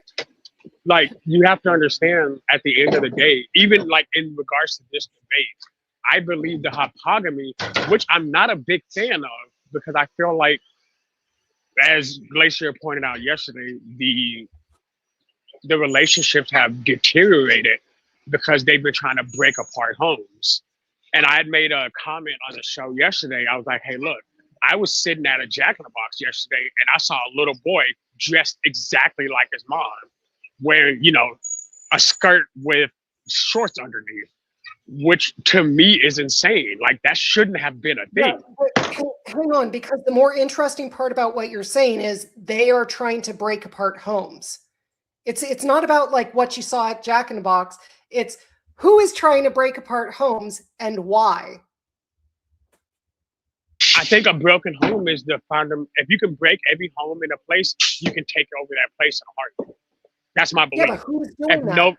He's asking more about who's pulling the strings behind the scenes. I think it's worldwide. I think it's literally a worldwide conspiracy, because you can't. it's weird to me that every time a major power ends up being around 250, 275, all of a sudden there's an entire economic collapse of that. No, not that one. There's an entire economic collapse of that government. What's up, buddy? Yeah, but who's responsible for Off the orchestrating fence. that? Because I don't No matter. disagree with what you're Sorry. saying, but I argue that there's a principality behind it. And if we look at what's happening now, right, the way that I would label it, or like the people that I would put in the crosshairs, so to say, is the World Economic Forum, NGOs, the Open Society Foundation. Like these are the groups that are actually out there trying to orchestrate a civilizational collapse intentionally. And then you also have the historical. Buster Cheeks would like to street cred check you, whatever that means. Buster Cheeks would like to ask you, what is the best anime? Okay. So this is going to be contentious as fuck. Oh, look, Glacier, this will decide if I keep a bullet for you for the rest of your life. I will keep you silent. I will ask Whoa. to He's add asking bounties. you, bro. He's asking you. Hold on. But I know he's asking me, but I'm going to have you answer. He's asking both of you. Me? Because I'm ABG. If she fails at this question, I'm going to ask you to add bounties, and I'm going to start bountying Glacier here. We ain't doing that bounty shit here. High stakes. Here's the thing. When I said that between anime series, what do I read versus what do I watch? I read more than I watch, and I haven't read a series in so fucking long. So the best thing that I could think of might be my biased opinion, Full Metal Alchemist Brotherhood. She's fired. I like that. I'm sorry. We were so close to being friends. And what is your favorite then? Okay, so you have to understand, because anime falls into different genres. It depends on the style of genre. Like, all time, my favorite anime was probably, like, when it came to like the music, was Cowboy Bebop. The Real Folks Blues is probably one of the strongest songs I've ever heard ever. But it's also a space cowboy movie. Yes. I loved Zoids because it's my favorite mech, because it actually integrates biomechanics. Shonen, to date, is still My Hero Academia. It has some of the most beautiful choreographed fight scenes in all of anime history. I can give you all this, but I think you're talking. I see that. Samurai I'm a bit old school. Samurai Shampoo's badass though. Samurai Shampoo is art. goated. Yeah, Samurai Shampoo is goated. And I have to say, this is just like, I'm more of a manga fan. I read more manga. It's been almost, I think the last series that I watched as an anime was a comedy. And it was, God, it was such an hilarious comedy, but I forgot the name of it. I don't watch that much anime anymore. I just read more manga. All right. Honestly, I prefer light novels, and Sword Art Online, that entire series as a light novel is a great read because it spans literal generations in this game art. So it really depends on what your style is. Sorry, I had to nerd out. No, great. You passed And, the check. Okay, great. Now we can go back Kingdom to the debate. Hearts. Awesome. Cool. All right. Oh my gosh, I'm so sorry, ABG. We just took it. Okay, I did it. I did it to myself. All right. ABG, when we're talking about dating, you talking about the whole world? I think it's relevant. Yeah, there's a study that. I didn't ask you if you think it's relevant. Are you talking about, when we are talking about dating, are you talking about the world? Yeah, as much as it's relevant. Like for certain countries that have unrealistic dating standards, like for instance, arranged marriages, probably wouldn't be talking about that, right? Because we're not talking about conventional modern dating. But for the countries where that is prevalent and relevant, yeah, absolutely. Exactly. Yeah, but oh my God. And this is the problem with your double-minded people. They think in binary hold on, terms. please. Hold on. Azrael wanted to defend this white girl so bad. What the fuck going No, on? because I understand her logic. I thought bounties were back on. Hold on. I do not need Tourette's. I do not need Tourette's, please. I don't. You can barely defend yourself. Now today you defending somebody else. I don't need help. Please, y'all. Please. Thank you. I ain't gonna never get to end a conversation.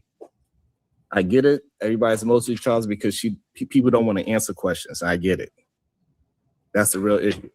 If y'all just answer questions, we'll be able to move it forward easier. No, I'm telling them, let whoever you're talking to talk. Like, these are all grown adults. She says she's highly educated. She does not need your help. Let her defend her own self. Really? All right. Venus is a Dusty simp? Wow, he's got a lot of simps. Whoa, what? Apparently. This is crazy to me. Whoa, I don't understand hold up. it. Now, Leah, you there? I can't let y'all shoot down Venus. Oh. Venus is a little edgy. Apparently Look, she has a Venus- crush on the powdered Dusty. Is that true? Oh, whoa. Maybe?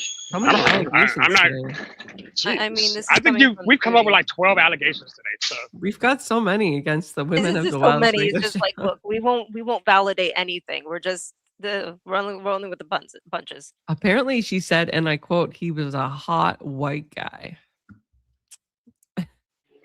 I mean, I didn't see it, but I can't contest it. Dusty has charisma, and that's the only thing that's going for him. Cecily. Look, charisma gets you everywhere. Charisma is how 2s end up with 10s. Oh, well. You're right about that. Goes You're on right sale. about Just that. saying. Women go after fugly guys when they can make them laugh. Common Circles would like to express her disapproval of Dusty simping. All right, let's go back. Yeah. Okay.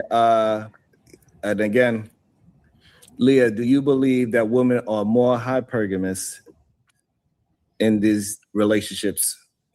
Where you from? Because we're not going by the world, so you know. Yeah, I'm gonna say no. I think they should be, but they're not. I don't like and the fact I was that gonna piggyback on what the gentleman said. What's that, Glacier? I don't like the fact that we do distinctly remember the reason why he brought up the study was because he asked for globally, and the reason why that study was brought up was because you stated this might be the closest thing to a global standard of what women choose, and now in the course of the conversation, it switched from being global to America. Well, that was all the time. No, and she was British, to be fair. No, she's not talking about Leah. The course of the conversation. The course of the conversation. No. Okay, sorry. Okay, so No worries. hey, Glacier, I'm gonna say this. Because of where we were sitting, right? Because of where we're talking about, when we use, I understood why ABG brought up the Latin American countries, study, right? as we'll call it. Yeah. Sorry, yeah, the Latin Americans. And as I said, I think there was a stark difference. The thing I brought up, because I found a hypergamy standard, literally like as you brought yours up, I was like, oh shit, she came with facts. I need to counter her because she's fucking Canadian. So, like I said, I was just gonna fight you, but I actually do believe hypergamy is more often. But then one of the things I realized is it depends on where you are. That's why, again, I told you I made your study yesterday. Not yesterday, the day you put it up. Yeah. I was like, all right, well, these are Latin Americans. But in more quote unquote first world countries, people actually are, like, men do tend to date up because women are typically now on a higher standard. You know what I mean? I don't think that those, like, okay, so like premise one, right, is that and tell me if I'm strawmanning you at any point, Shadow. Premise one is there's more educated women in modernity, right? Premise two, men want to date women in modernity. Conclusion, men will date more educated and probably more income rich women in modernity. Is that the argument? Not necessarily. Let's modify that slightly. Okay. Premise A is correct. Premise B is incorrect. I think premise B would be a natural consequence of premise A, i.e., men end up dating women who are either hotter or more educated than them by statistical analysis. Like, because there are more women who are more educated or prettier as a whole. And again, pretty is a subjective scale, but you know what I mean. Yeah, Like, so you're just saying there's conventional attractiveness. Yeah, just real quick, can we talk about Shadow's camera? Just real quick, because I feel like we go on a journey every time that we're with you. That's the idea. I You mean, are he's on a not journey. wrong. He is not wrong. Chad is always on the move. We're not allowed to use for every time you use the word journey unironically on this channel, you get a virtual smack on the wrist. Like you're not supposed to use the word. What's the backstory there? Why are you Journey. so I opposed to don't that think that word? would have been unironically. Like I actually do like travel the entire day. I'm literally Shadow the Not- Hedgehog. So I you stay think moving. that the word journey is like hippy dippy woo woo? Who, me? No. No, average. Average, because She hates the word apparently. journey. It's didn't a know. bad word. Like don't you know? And like, have you ever seen like the Crucible lore about like the word journey? No. No, I haven't. Okay, should I say pilgrimage? Like No, because journey would have been journey is more appropriately. ABG, Yeah, as you're we right. as And we're that actually discussing in really this sucks debate, because my words have favorite meaning. video game is the game Journey. It's like if you haven't played the game Journey, it's amazing. I've heard of it, but I've never played it yet. But I need to put it on my list. Cypher, we've got another person who is amazed Uh-oh. at your beard size compared to your voice tone. And Cypher is a Oh. man. Stop being Yes. jealous, Black America, that he can grow a better is- beard. Where? Has a look I of can't beard. grow. You're just I can't grow jealous. facial hair at all. I'm jealous of his beard. Yeah, Damn straight. he's got. He put it in all. Like this right here is like 3 months of growth. So Dang. Oh no. I'm baby Someone faced. make a comment. 3 months. No, okay, you just can't grow a beard. Yeah, it happens. It happens. All right. No, all of my testosterone went other places. I can only grow Oh, the geez. We don't wanna- Confucius. What is? Is that? I don't know what that is. I know that's a philosopher, isn't it? He's a Chinese philosopher Yeah. from the 400s. Is the Oh, a closest thing. Confucius. Oh, that's funny. So he can only grow a Fu Manchu. Oh, See, Glacier, I expected you to be able to explain that faster, ma'am. Dang. It's the shade. Panchukin, good to see you. Not the band. All right, let's keep going. For me, about the lower income countries. That's what I was going to say when I initially when you couldn't hear me. So I'm a bit upset that he stole my thunder. But anyways, if the Canadian lady that was talking before, if you want to go worldwide, you would still be wrong anyway, because hypergamy is rising whilst hypergamy is on a decline. So even in that aspect, you're wrong there. And then also, Well, the Manila Folder's back, Cypher. It's your favorite. sorry. Oh, I was just gonna say And my then study also- covers that. Yeah. Well, then if your study covers that, then you know you're wrong. So why are you arguing with everyone? No, the study says that it's offset by hypergamy.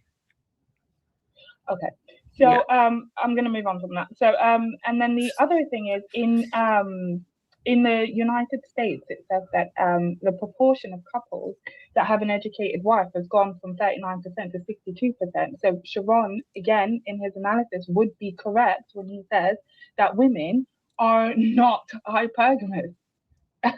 And that actually, there are other studies that even say that 40% of men are attracted to well-educated or high-earning women or successful women, even though they would still like their women to be at home and, listening to them and taking care of them. These two things don't make sense, but they like a boss to also be staying at home. So in that aspect, again, those things just don't make sense. They don't compute when you put them together. So you came up here to cape for men, I guess, or maybe just that might be your own opinion. It doesn't sound like it's your opinion. But I hate that always happens to me. It's like it's not actually your opinion. You're just defending men or something like that. I always get that in certain debates. It's just ugh. I think it's Even in because that you have a lot of aspect, red you're pill wrong. you have a lot of manosphere talking points. But I honestly believe you actually believe them. Look, I'm not going to say you're caping for men. I do believe you do believe in men's rights, though. Honestly. Absolutely. I mean, that's why I said that. Yeah. I mean, it's a hostile world. Let's just say that. Thank you, Buster. Yes, men's rights are important, and I think particularly in age, obviously, like women's rights are important too, but there's been for a long time we've kind of like let some really bad things happen to men. Like family court is a great example of this. There's lots of men that have had really unfortunate circumstances in family court or divorce court. I see it a lot in the legal field, so I think that's a disservice because men help build this country, you know. So. Whoa, red pill. I'm done with you. I'm going on. Okay. I'm going back for it. And hold on. So I want you to understand something. On Sharon's channel, I'm the guy arguing your points. Because I actually do believe that if men had better mental health, we'd create better men. And then the whole thought epidemic would stop too. Because I believe, oh, sorry, go. I guess like I agree with that. But here's the thing here's the issue that I'm also seeing with this world is that what men need to have better mental health, a lot of women are saying and claiming that it is toxic and then browbeat them into not participating in those behaviors. This is sort of what causes the circles like red pill, manosphere, and black pill to manifest because men are being told not to behave in a certain behavior that's counterintuitive to how they naturally are. Yeah, here's the thing. Can we stop talking about all of the pills and the spheres and the things that men should be pursuing? Because really, it's Christ. Like that's it. Like, why can't we just have the focus be where it should be? And we have to like create all of these alternative paths for men to somehow improve their lives when really, like, pursue Christ. That's it. That's all you need. I mean, this is why I said how I see it is that it's not an interesting debate though. So these three factions that I listed out, this is a materialistic counterculture to feminism. Technically, feminism created these cultural movements, but it's hyper materialistic. They don't focus on the spiritual aspect whatsoever, and that's just been my commentary. It's a cultural reaction to it. But listen, think about it. Even you're a right, cipher. and Angry Casper is making the same point in the chat. I get that it turns a lot of people off, but I just know as a believer myself, like that's what I constantly have to reframe everything back to. Like the focus always needs to be on Christ. And if I'm not like obsessively focused on pursuing his heart, then I'm lost. Well, Cypher, you have to understand microfeminism has most women who identify as quote unquote feminists, which are actually microfeminists, don't even believe in Christ. Like the whole they see Christianity as a shackle to men, which is why they fight against it. There are less Christians today in America. Because Canadians, there are less Christians in America. Right on Canadians, Every opportunity, you're just gonna have to accept this, and I'm loving it. It's my panel, but apparently I'm the trash. Like I said, you're the nice one. Look, you're the best trash, but still trash. Thank you. I refer to Paul's letters in Romans about reprobates and about how they have this visceral reaction to the truth in that they reject it, and it becomes a violent response that they actually have to it. Like that's what we're seeing play out in society all over the place, but it still doesn't change the fact that that is what we should pursue. And to your point, pearls to swine, right? Like at a certain moment in the day, you can only try so hard to reach people and to get through to them and to realize like they are so in opposition to the truth that they cannot hear it at this point. And you just have to kind of let them go their way. I need to stop you because there's a key crux I need you to understand. And again, I can understand if it's an ideological difference, but I kind of had this conversation with Glacier yesterday. Love is not based on how people treat you. As people, again, I clearly understand that you're a follower of Christ. Our love is not dictated on how people respond. Our teaching is not dictated on if they'll take it or not. I'm going to tell you the truth. I don't give a fuck if you actually take the truth or not. But I'm going to keep telling you the truth until you understand, hey, Even if you don't believe in God, God believes in you. So, and I think that's something that a lot of people who have that deep faith, we end up slipping on. We get upset at the fact that there's people who are just fighting against us, that we forget that they're supposed to fight against us. That's what the enemy does as a whole. Fight against us. It's okay. Listen, I fight better. I'm not trying to discourage anyone from having those conversations with people that aren't currently believers themselves. But I also just want for there to be a certain amount of temperance where we are not called to engage constantly in conflict and debate and argument with people, because that's also not really a good place for our faith to occupy. We should have peace in our lives. We should have a feeling of comfort that God conveys to us in that faith. But again, yes, have the conversations, try to bring people to Christ as you can, but have balance as well. Love is self-sacrificial. Love others as I loved you. And i.e., I was willing to sacrifice everything. Honestly, I think we agree. I think we do too. Sorry. Even I straight up tell people who might be red pill, manosphere, or anything like that is just like, here's the reality of the situation. What you hyperfixate is materialistic. You will follow this path, and you might even win and gain everything that you could possibly desire. But the only thing that you are missing is the spiritual, and you will never be satisfied with this. And usually when people are in a place like that, they might double down into the materialistic before ever considering this, focusing on the spiritual. And that's what I just say it straight up as the simplest way of putting it. Yeah, we got to give the show back to the Canadian. Sorry. I have a different take on this than you guys. Like, obviously my job's very adversarial in nature. I'm comfortable in that setting. If I want to have peace, if I want to have Christian peace, I go to church. So that's fair. Or I pray in my prayer corner.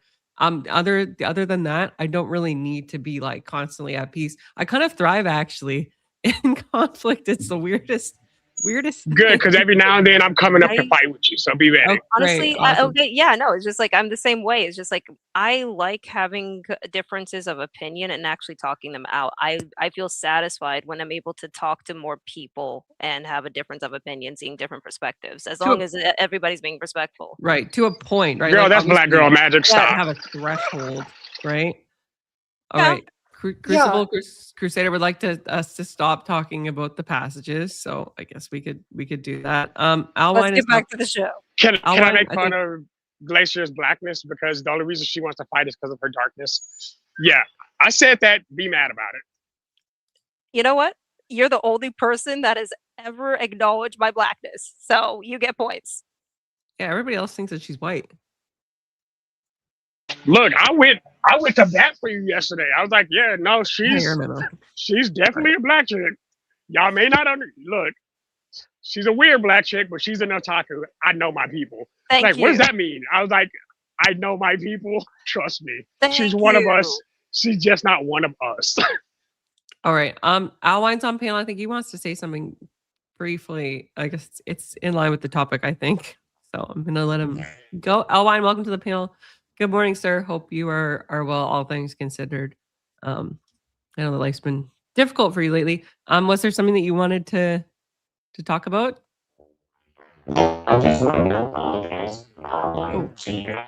You're roboting. Audio's That's not going to work. That is not going to work. That's not going to work at all. That made me sad. Yeah. We'll give him another chance. See if he comes up. Crack Baby Go would like Glacier to know that if he didn't see you, he would have thought that you were white. I get that all the time. Yeah. Most people say the same thing about me, though, whenever I'm talking woman, properly. Average is American. Like, we all have these misconceptions. Yeah. A lot of people also think. I knew it. Cypher, I knew you were lying to me. Pieces. We were almost friends, sir. I can't be friends with a Canadian woman. Oh, wait, Alwine is a clanker confirmed. No. All right. Well, we're gonna continue with the show. If Alwine gets his connection back, he can definitely join for sure. And the men are just bizarre.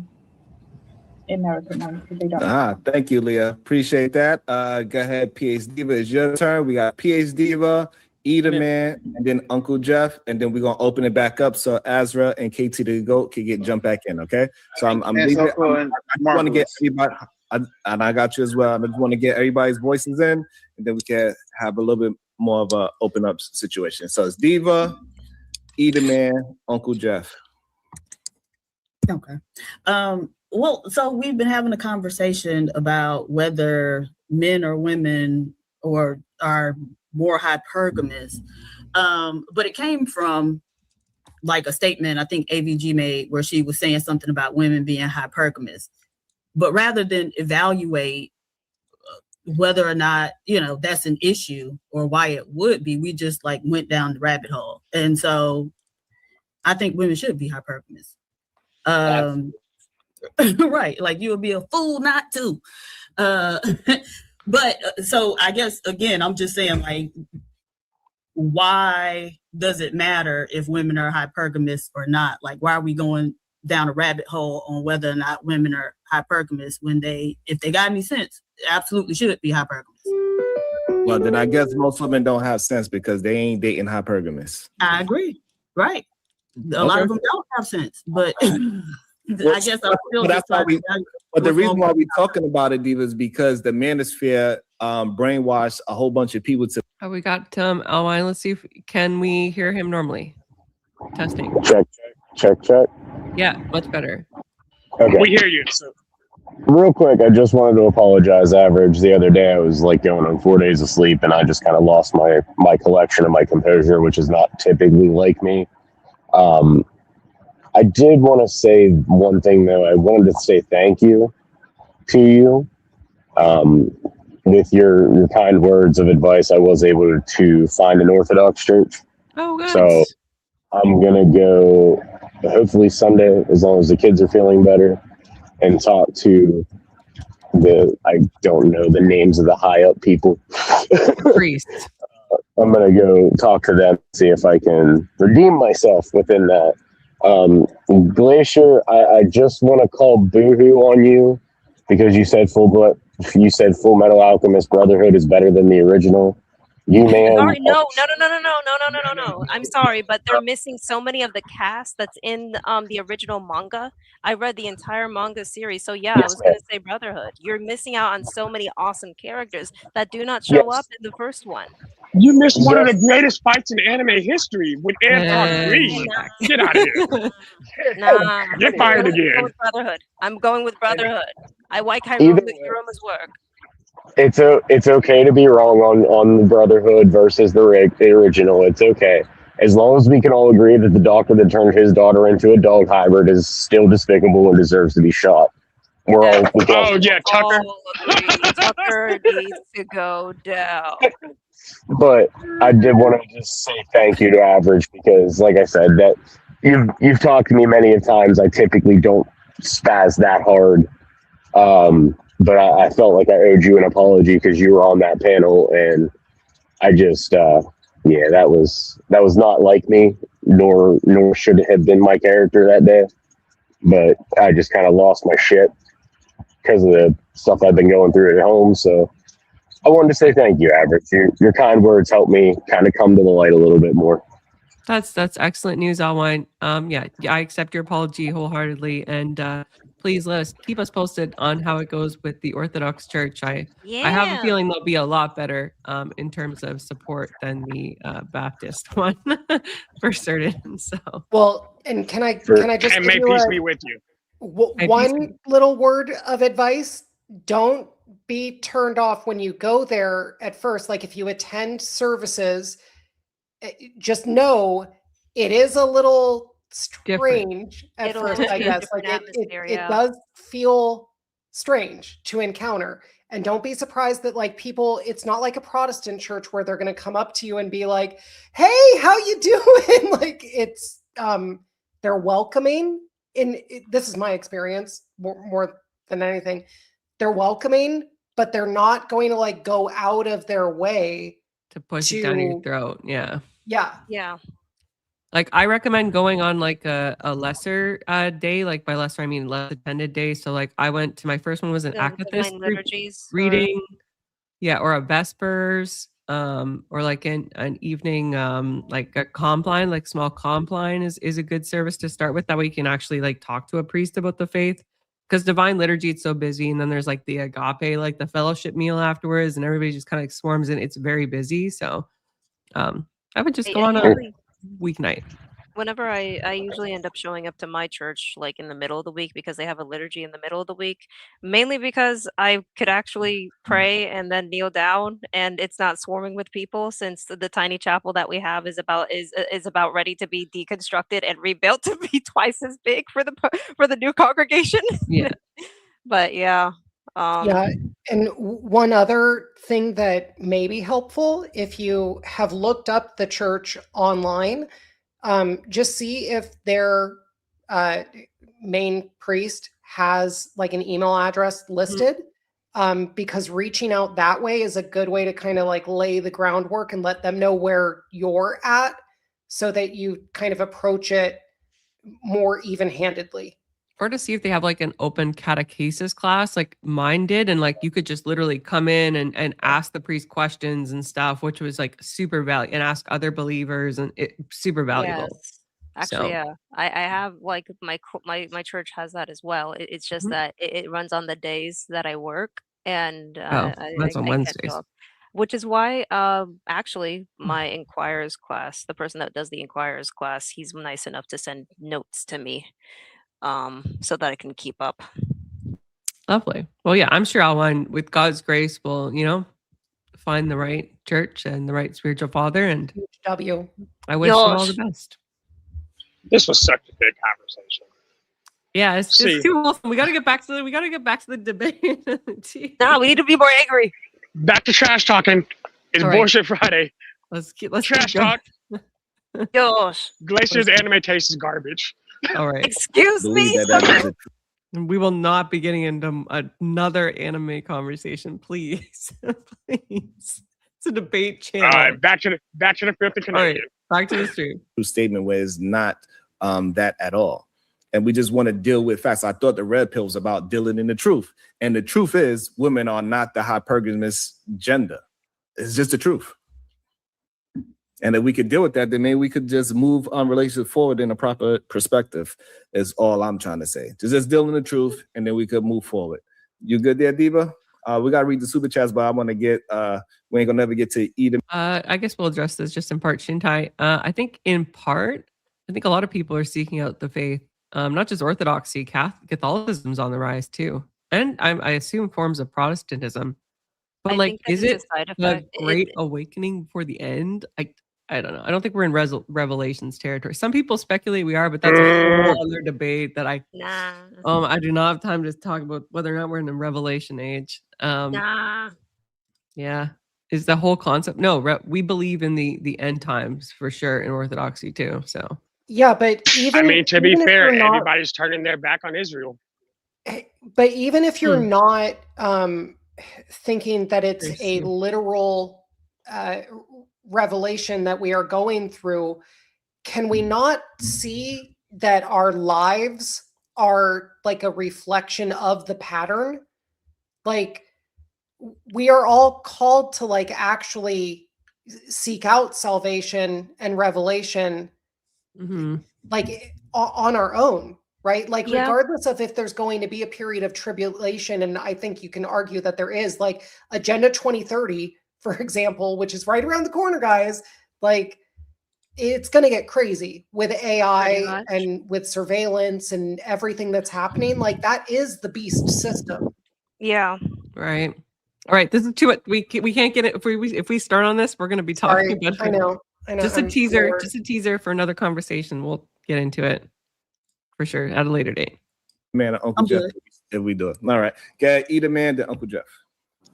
Yeah, so oh, yeah, he's talking about Sharon. I was like, is he talking about us? No, he's talking about Sharon, I think. I think people just do the research they want to do, because the state of Washington did a research where they removed the top 10% of incomes of men and women, and what they realized is most of the people that are in the dating market or get married are typically close to the income, give or take on the man or woman side by maybe 1,000 or 2,000. That's not hypergamy, right? Most people are literally dating people that are equal. Now, when we start asking what the 1% is doing or the 2% or the top of the top, those people are moving different. But for average people, for the most part, if you look at other studies, they said that they're choosing people who are at equal income as themselves. So that's what I'm gonna say. I know me and Uncle Jeff gonna get to arguing, but shout out to Uncle Jeff. I've been using some of his black crack is what I call it. Been helping me grow some of my streams back. I know he might. I don't know. He don't know about that because he don't put nothing on his head. But I've definitely been appreciate some of that moisture skinness that he been. I told you. Give it to. So like, all right, go ahead, Uncle Jeff. Hey, don't know what family, you're peace talking to the panel. I got to first off, I got to say, 3-pointer from downtown from Venus. Can we stop the flipping? I just want y'all to understand something. Here. I have more bullets for him than I do for AVG. You have what? More what? I have more bullets. Number two, or whatever letter is next. I really think we also need to look at the level of calcified wealth in America. We are having this conversation while the Strait of Hormuz is being battled over. Gas about to be $10 a gallon in 6 months. And we really are arguing over hypergamy right now. Yeah, we're finishing the it's almost complete, Grid. These dudes again. Yeah, we're reviewing it. What you I think it's an excellent argument for 1988. Also, I really good to do. see you, Grid. For now, amongst which Eda Man brought up, we are talking about common people with common salaries. If you got one person in your house making all the money, that motor scooter is balling. It takes two people now with 97% of America's wealth in 3% of the hands. I really don't understand the gravity of the concept of hypergamy unless it's on that lower frequency. Higher frequencies, I don't get it. And I'm done. Yeah, I think that the real problem is people want to hold on to this BS talking point because they want to be scammed, in my opinion. But go ahead, Azrael. Thank you. I don't know why Azrael and KT is trying to hold on to something that they do not see in their real life. Well, yeah, I mean, Jeff just brought it up. I mean, on a lower frequency and in a higher frequency as well. But my point is, I wanted to get back to what Marvelous was saying. When you, maybe it's just me, but I feel like that's like a nice way of saying like just like dumb people versus people that are capable of critical thinking, like low frequency versus high frequency. Yeah, it's just a polite way of saying like you dumbass, you know, versus not a dumbass. Oh Lord, Marvelous had a and that's why I have bullets, right? Yeah, fair enough. You brought up the fact that because more women are more educated, therefore men are hypergamous, right?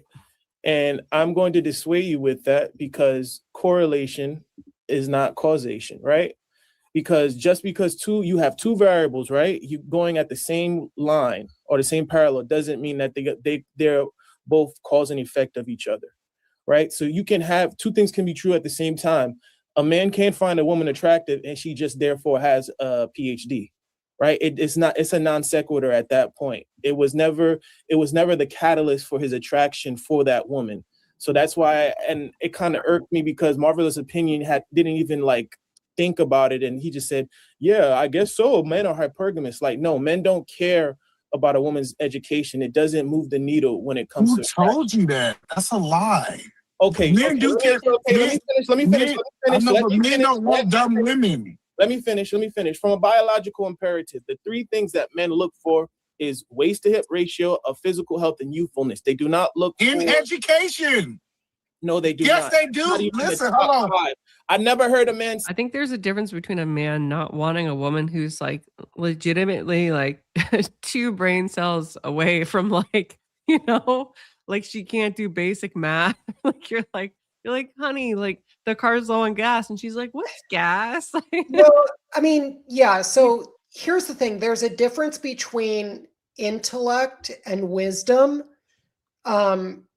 Like it's fine for a woman to not have knowledge of things, but you should have the ability to learn it, right? Like you want a wife who is able to like manage the household, for example. Like I don't want to have to balance the checkbooks at the end of the day. I want to give you my paycheck and have you make sure that like all the bills are paid the way that they should be, because I want to go back out and earn the money that's providing for the house. Right? Like that's kind of the level of expertise that, well, I personally would want. I mean, if you want a traditional relationship, yeah, I would hope that your wife could at least like, maybe even if you don't leave her in charge of the funds, like that she can make a grocery list and go grocery shopping, or like, make sure that there's enough supplies for the kids, and like homeschool the kids ideally, right? And do all of these things like plan out family activities and, recommend family activity. You have to have a couple of brain cells kicking around upstairs to do those kinds of things, right? So I think either man is confusing. An extreme example, because I don't think I would actually ever hand my checkbook over to another person. Yeah, I think that was maybe that's a conversational oversight. But yeah. Say, I'm telling you, if you have been to a college campus, men are attracted to educated women. So why is it that men will marry a woman that works at McDonald's because she has double D? Because he's usually dumb too. Educated men don't marry women from McDonald's. Okay. To be fair, he's not wrong. Donald Trump. Why are you ragging on a woman that can put together a Big Mac? I used to work at McDonald's. Thank you. No. Hold on. Let me clarify. You're also a fucking lawyer, man, or in the legal field. But yeah, I have my paralegal certification. Yeah. Something a lot of people don't know. I have my paralegal certification from Blackstone. So I don't talk about it often. But yeah, so fair enough. Yeah. So so ma'am, I understand your level of education. And it's meaning that I also understand, like I would have more chances of dating you, even though you're a filthy Canadian, than dating somebody who has never stepped foot in any kind of college environment, because I can't relate to them on a lot of situations. Honestly, I prefer a woman who's smarter than I am, because that way I can learn something. It fuels my growth. Right. Yeah, I think that's valid. Wow.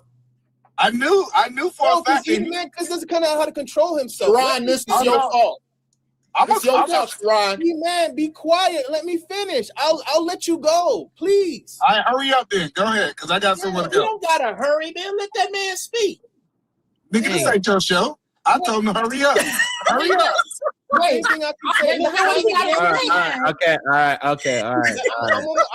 Hold on, Azra, hold on. I be trying to let y'all work it out. He been doing it all day. Hold on. I got y'all. Hold on, y'all. Hold on. Let them get out of school. Hey, go ahead. Finish your thoughts. We're gonna have to read this. Let's read this with y'all so y'all can calm your asses down. I'm gonna send Eat a Man some shea butter with itching powder in it. Hold on, Azrael. Hold on, Azrael. Hold on. Go ahead, PS Diva. Average female debater, below average female debater with the $2 Canadian, which is probably about $1.32 USD. What is a real woman? Define. Shadow the Titan Wasp, $4. Me and ARA. Real victorious one, $2. Support. Quick, because he has to leave. So go ahead, Azrael. My point is, men don't say, "And she was cute, but she ain't had no degree." No men ever say that. Nature of child. They don't. There's outliers, yes. But look at Jeff Bezos, Elon Musk. Jeff Bezos married a Latin chick that don't have no education. I mean, he dated. I mean, yes, he was with Mackenzie, right? Yes, she does. That woman was a journalist. No, I mean, I'm talking about when we're talking about hypergamy, she's not of the collegiate class. No, but you said she don't have no education. Yes, she was trained as a journalist, which you have to go to college and get a degree to be a journalist. Not of the higher. Hold on, PhD. Let me just make my final statement, and you can get them.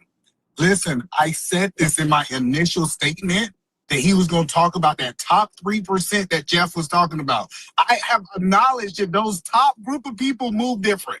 If you're a billionaire, you're going to do what you want to do. But that rule do not apply to average people. And this is the problem with the manosphere. They give rules for the top 5%, and they try to push that over the whole population. And I keep trying to tell people is every time people making examples, they say, well, let me give you an example of the billionaire. Yes, he lives in a different world than the other 95%. So that was the point. I knew he was, and that's why I cut him off, is because I knew he was literally about to go to against the original talking point. Show me with his quote unquote hypergamy work at with average people. And he did not do that. Perfect. Where am I gonna get the average people? The average guy is gonna tell you he does not care about a guy that's working a blue collar job. He doesn't. If he had to choose between a woman that's educated or a fat ass, he's gonna choose a fat ass. Men do not care about education. Hold on. So the problem is, excuse me, I'm not a bum. We are finishing off yesterday's stream regarding my appearance on the Wildest Wake Up Show and Glacier. AR. Oh, this is the AR? Yes, AR. Hit down. I need help. We would like to phone a friend. Let us know if you will answer the call. Is that it happens great in podcast talking points, but in real life, it doesn't exist. It doesn't happen. So this goes back to the people that's just talking about something and versus their actions.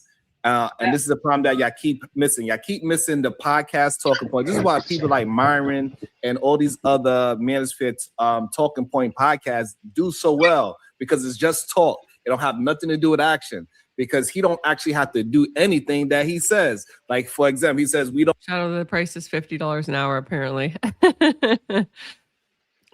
Grid would like to point out these guys still do not realize the women who chase after wealthy men are cheap, literally a dime a dozen, and are rarely worth what you pay for them. I mean, yeah, a woman who just wants you for your money probably doesn't have a lot of, great stuff going on in life, spiritually. Wait, is this the Grid One Motorsports that's always popping up on whatever? Yeah, the man. Hey, look, I'm gonna say this, Grid. You've made some very valid points over the last few years. Oh, okay. I don't know who you are, but I fuck with you, dude. Grid, you have a fan. Shadow's a fan. Partially. Clarification. Don't deal with 304s, but he got a 304 pregnant. So, and again, if we deal with action, then maybe we can actually have a honest conversation. But if you're going to keep just dealing in nuances of the world, then you ain't gonna never be able to find your person, because the world is not that nuanced for you. It's just not. Grid does have a channel. It's at An Unreasonable Man, and he does pew pew talks and debate shows, and he does a lot of stuff on his own, absent what people know him from whatever. Please post that in the back. I need that. Yeah, sure. What's up? I just have a point to make, Sharon, and then I got it. Oh, just unrelated. It's about Grid and Shadow. They had a little meeting of the virtual matrix. Yeah. All right. I gotta go because work things. I did do a bit more research just for the purposes of brevity, and I did find on USA Facts that the median marriage age right now is 30.2 for men and 28.6 for women, suggesting that at most ages that they get married, women have an advanced degree. Yet marriage rates have decreased in 60% since 1970. So if what you guys were saying was true, that men are more likely to go for educated women, I think that trend wouldn't be as exaggerated as we see. So that's kind of my closing. AR, welcome to the show. You came here. Despite I do not have the ability to give you $50 an hour, but maybe you're going to bank on Shadow doing it.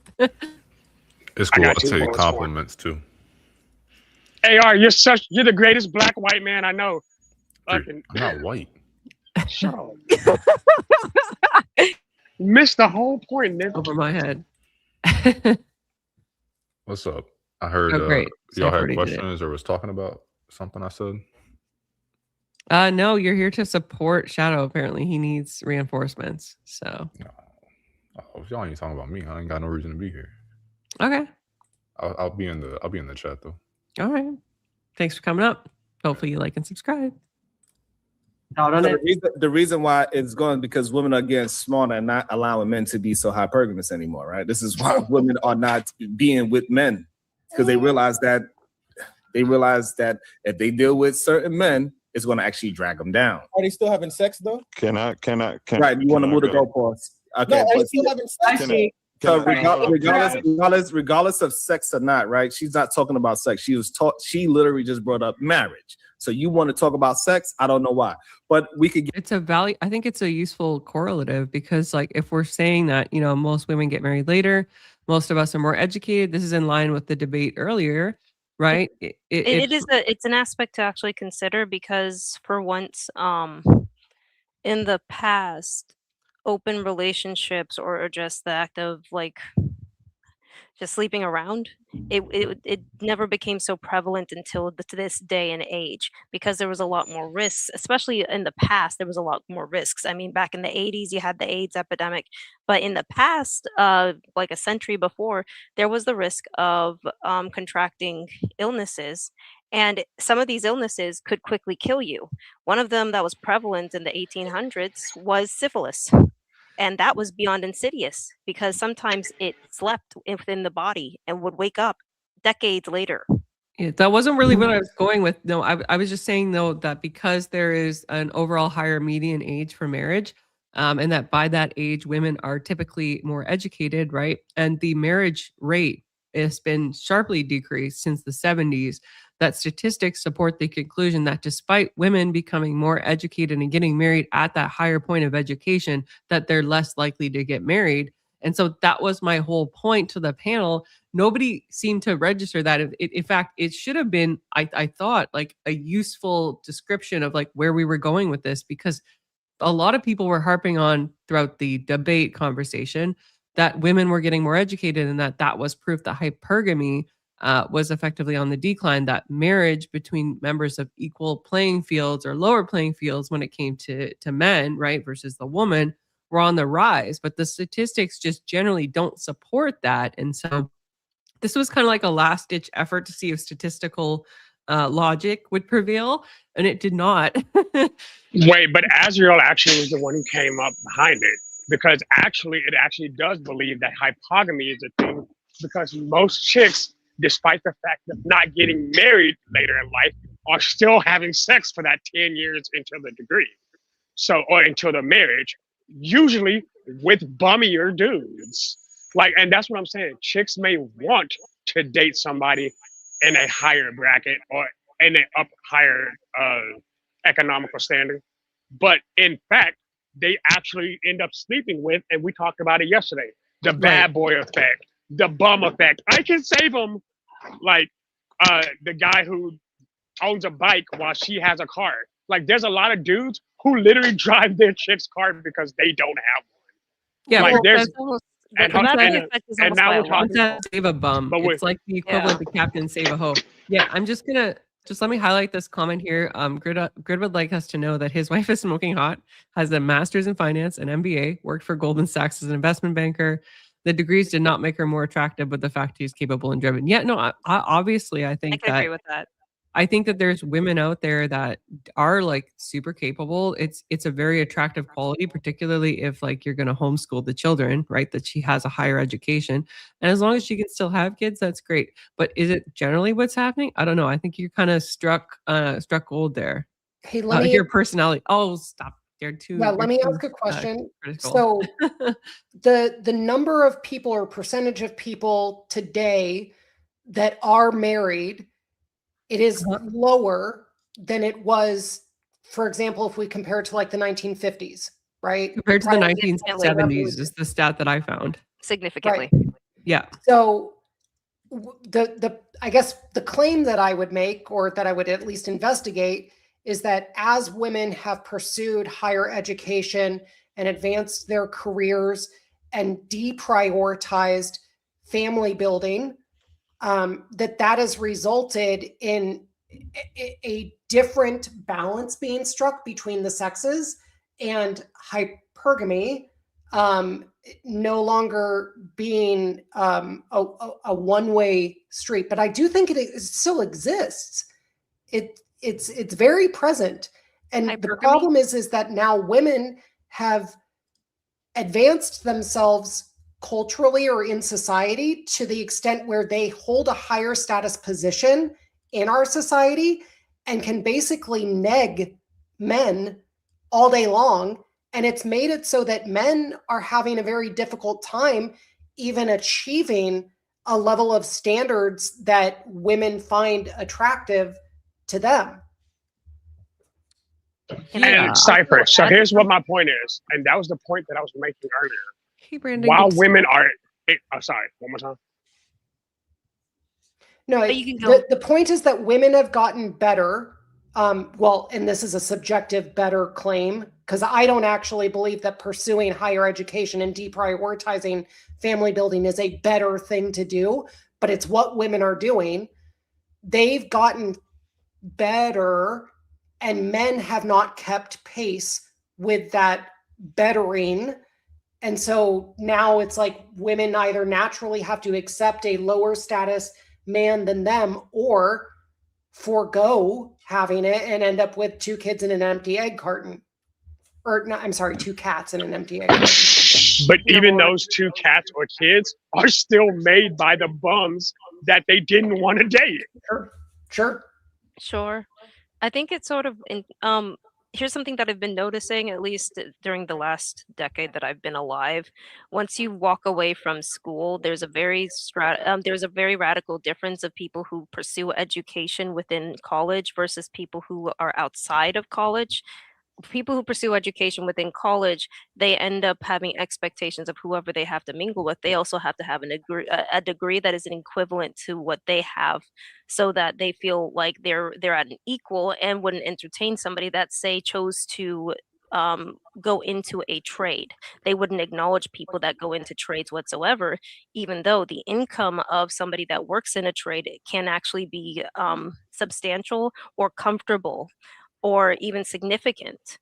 Well, that's because we're constantly socialized from young ages to believe that like a university degree is what gets you ahead in life, and that's a status symbol in effect. And if we don't get that, we view others that like, or ourselves, even if we don't get it, as like somehow like lower in terms of class, even if we make less.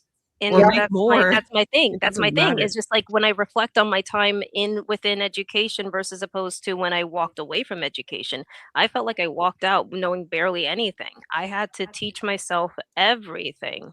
Yes, And that it made me it was a weird place to be in. It made me very frustrated. Simply Yeah, put, I well, was very because frustrated with what I knew. And going through all of that, I believe it actually stifles the development of practical knowledge that you can apply to your life in a real way, because you just have this academic sense of the world instead of like what can really be applied to the life in front of you. And I was actually socialized in the completely opposite way, AVG, that you just described, where growing up, I was actually told it does not matter what a piece of paper says. If you don't know your shit, and if you don't know how to actually engage with the world around you and make something out of yourself, then nothing that you pursue from an academic standpoint is ever going to matter. You actually have to make your way in this world by applying hard effort and knowledge and skill to like do what you want to do. And I will agree with that. The thing is that yes, you got your degree, you got very educated, but here's the reality. Your education does not mean that you have enough practical skills to handle the world and adapt to that world. And that's what usually happens whenever people that are in college fall out of it. Like again, I'm going to use the example of the last guy being a communist, and he was talking about, well, I'm a communist, all of my friends are communists. Is that going to be a problem? At the time, I didn't say shit, but technically is just like, yes, you don't know how the world works if you think that you're a communist, and then talking about wanting to own private property. Well, That's but not it's worse than compute. that, because what the educational system actually saddles people with is debt. It puts them into a state of debt slavery where they are required to pay back those student loans in most cases, unless you got a free ride completely, which I don't think the majority Of people do. would not get that. Right. So like you have hundreds of thousands of dollars worth and sometimes worth of debt that you have to pay off over God knows how many years.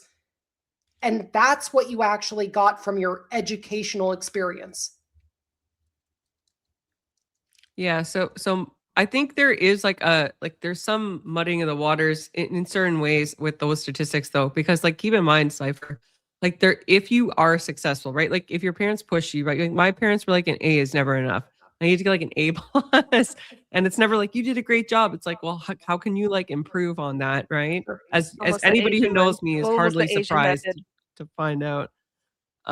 If you are successful, then generally you don't really have to worry about things like student loans for too long, right? But a lot of people get these degrees and yeah, it doesn't work out. Like Majority of people end up getting saddled with a lot of debt, and they have Yeah. to live their life with debt. A majority of people have to live their lives with debt and try to navigate debt in general, but that's not really a place where anybody should be living in to begin with. Well, in average, I see the point that there will be people that are exceptionally successful and get out of the debt that they acquired by going through school. But I agree with Glacier, like the majority of people are going to actually carry that debt for 30 years trying to pay it off. Yeah, if it's a med school or law school, like it can be Right. pretty expensive. I just want to clear the air here. We're not crying, we're not mad. We're covering the appearance and having a bit more of a thorough debate on it because we said we're really crying? didn't get to on the panel. So We're that's what we're basically doing. having the conversation that Sharon didn't want to have. Yeah, there's nothing wrong with that.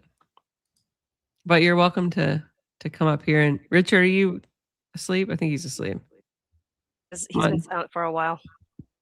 2, 3. Okay. Uta on go. Uda on go. Uda on Buddha go. Baguda.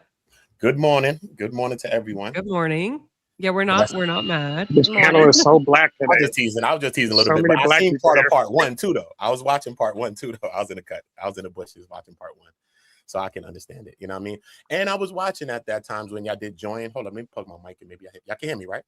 We can hear Yes. All right, cool. Yeah, and I was listening. You know, I was also listening when y'all did approach and y'all came on the panel. I think even Cypher came on the panel that day as well, the first time at least. But I think I remember. Yeah, not this time, but the first time, remember? So yeah, I remember Yeah, that. And very you were first. there and you were speaking, and then so things went left with you and Pete Steve or whatever, and then whatever the case may be. But when Glacier approached, she came into the thing and for like in defense mode of you know what I'm saying? So she came in as being an aggressor, you know what I'm saying? So at the same time as you come in being an aggressor, you don't get the same time to be a victim at the same time. You see what I'm saying? Because you came in as far as defense. So you Well, came in hot. You came in hot. I You know did what I'm come saying? in hot. I did come in hot because what I was witnessing is them deliberately trying to twist what AVG was saying, even though she was trying her best to answer it.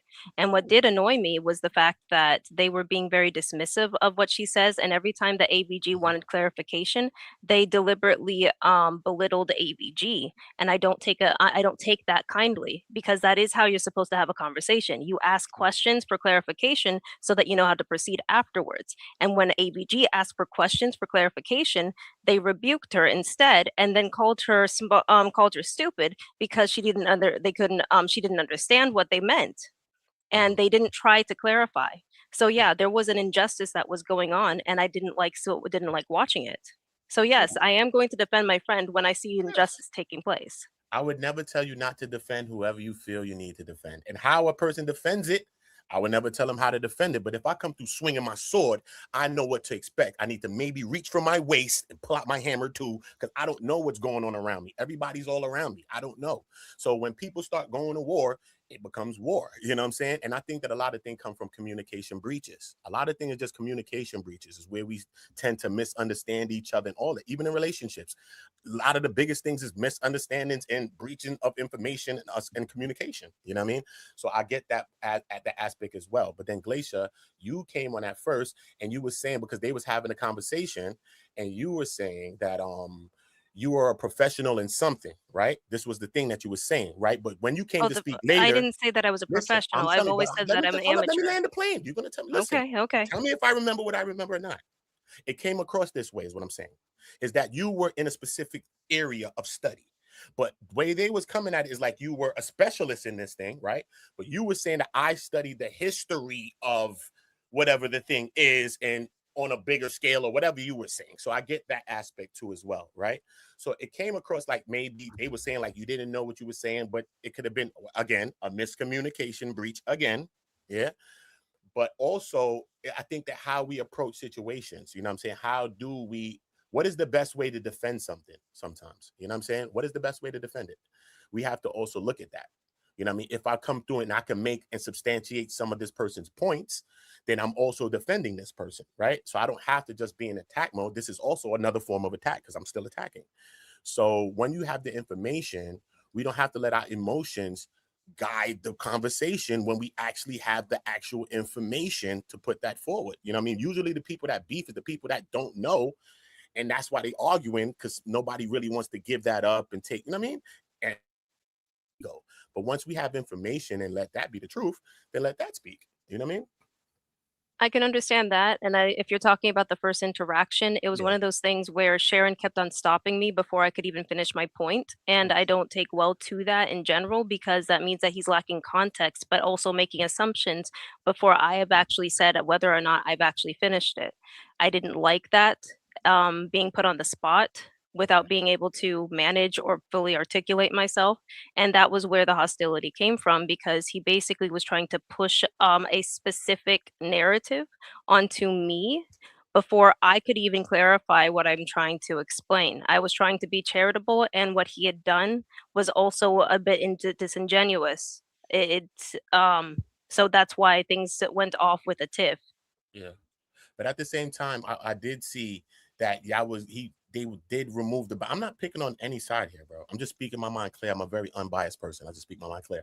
But at the same time, I did see that bounties were lifted and y'all were speaking for even a period of time, right? And that's An a hour, real yeah. occurrence too, in a sense. You know what I mean? Because people don't be getting that chat. People be crying and beefing about that. I be on other channels. They be like, nah, man, they be beefing about this, bro. So people don't be lifting up no bounties for nobody. So y'all was given also a grace that I think that y'all need to see and understand, that y'all was also given a grace to be there, to have a combatants or whatever the hell y'all was going to do there.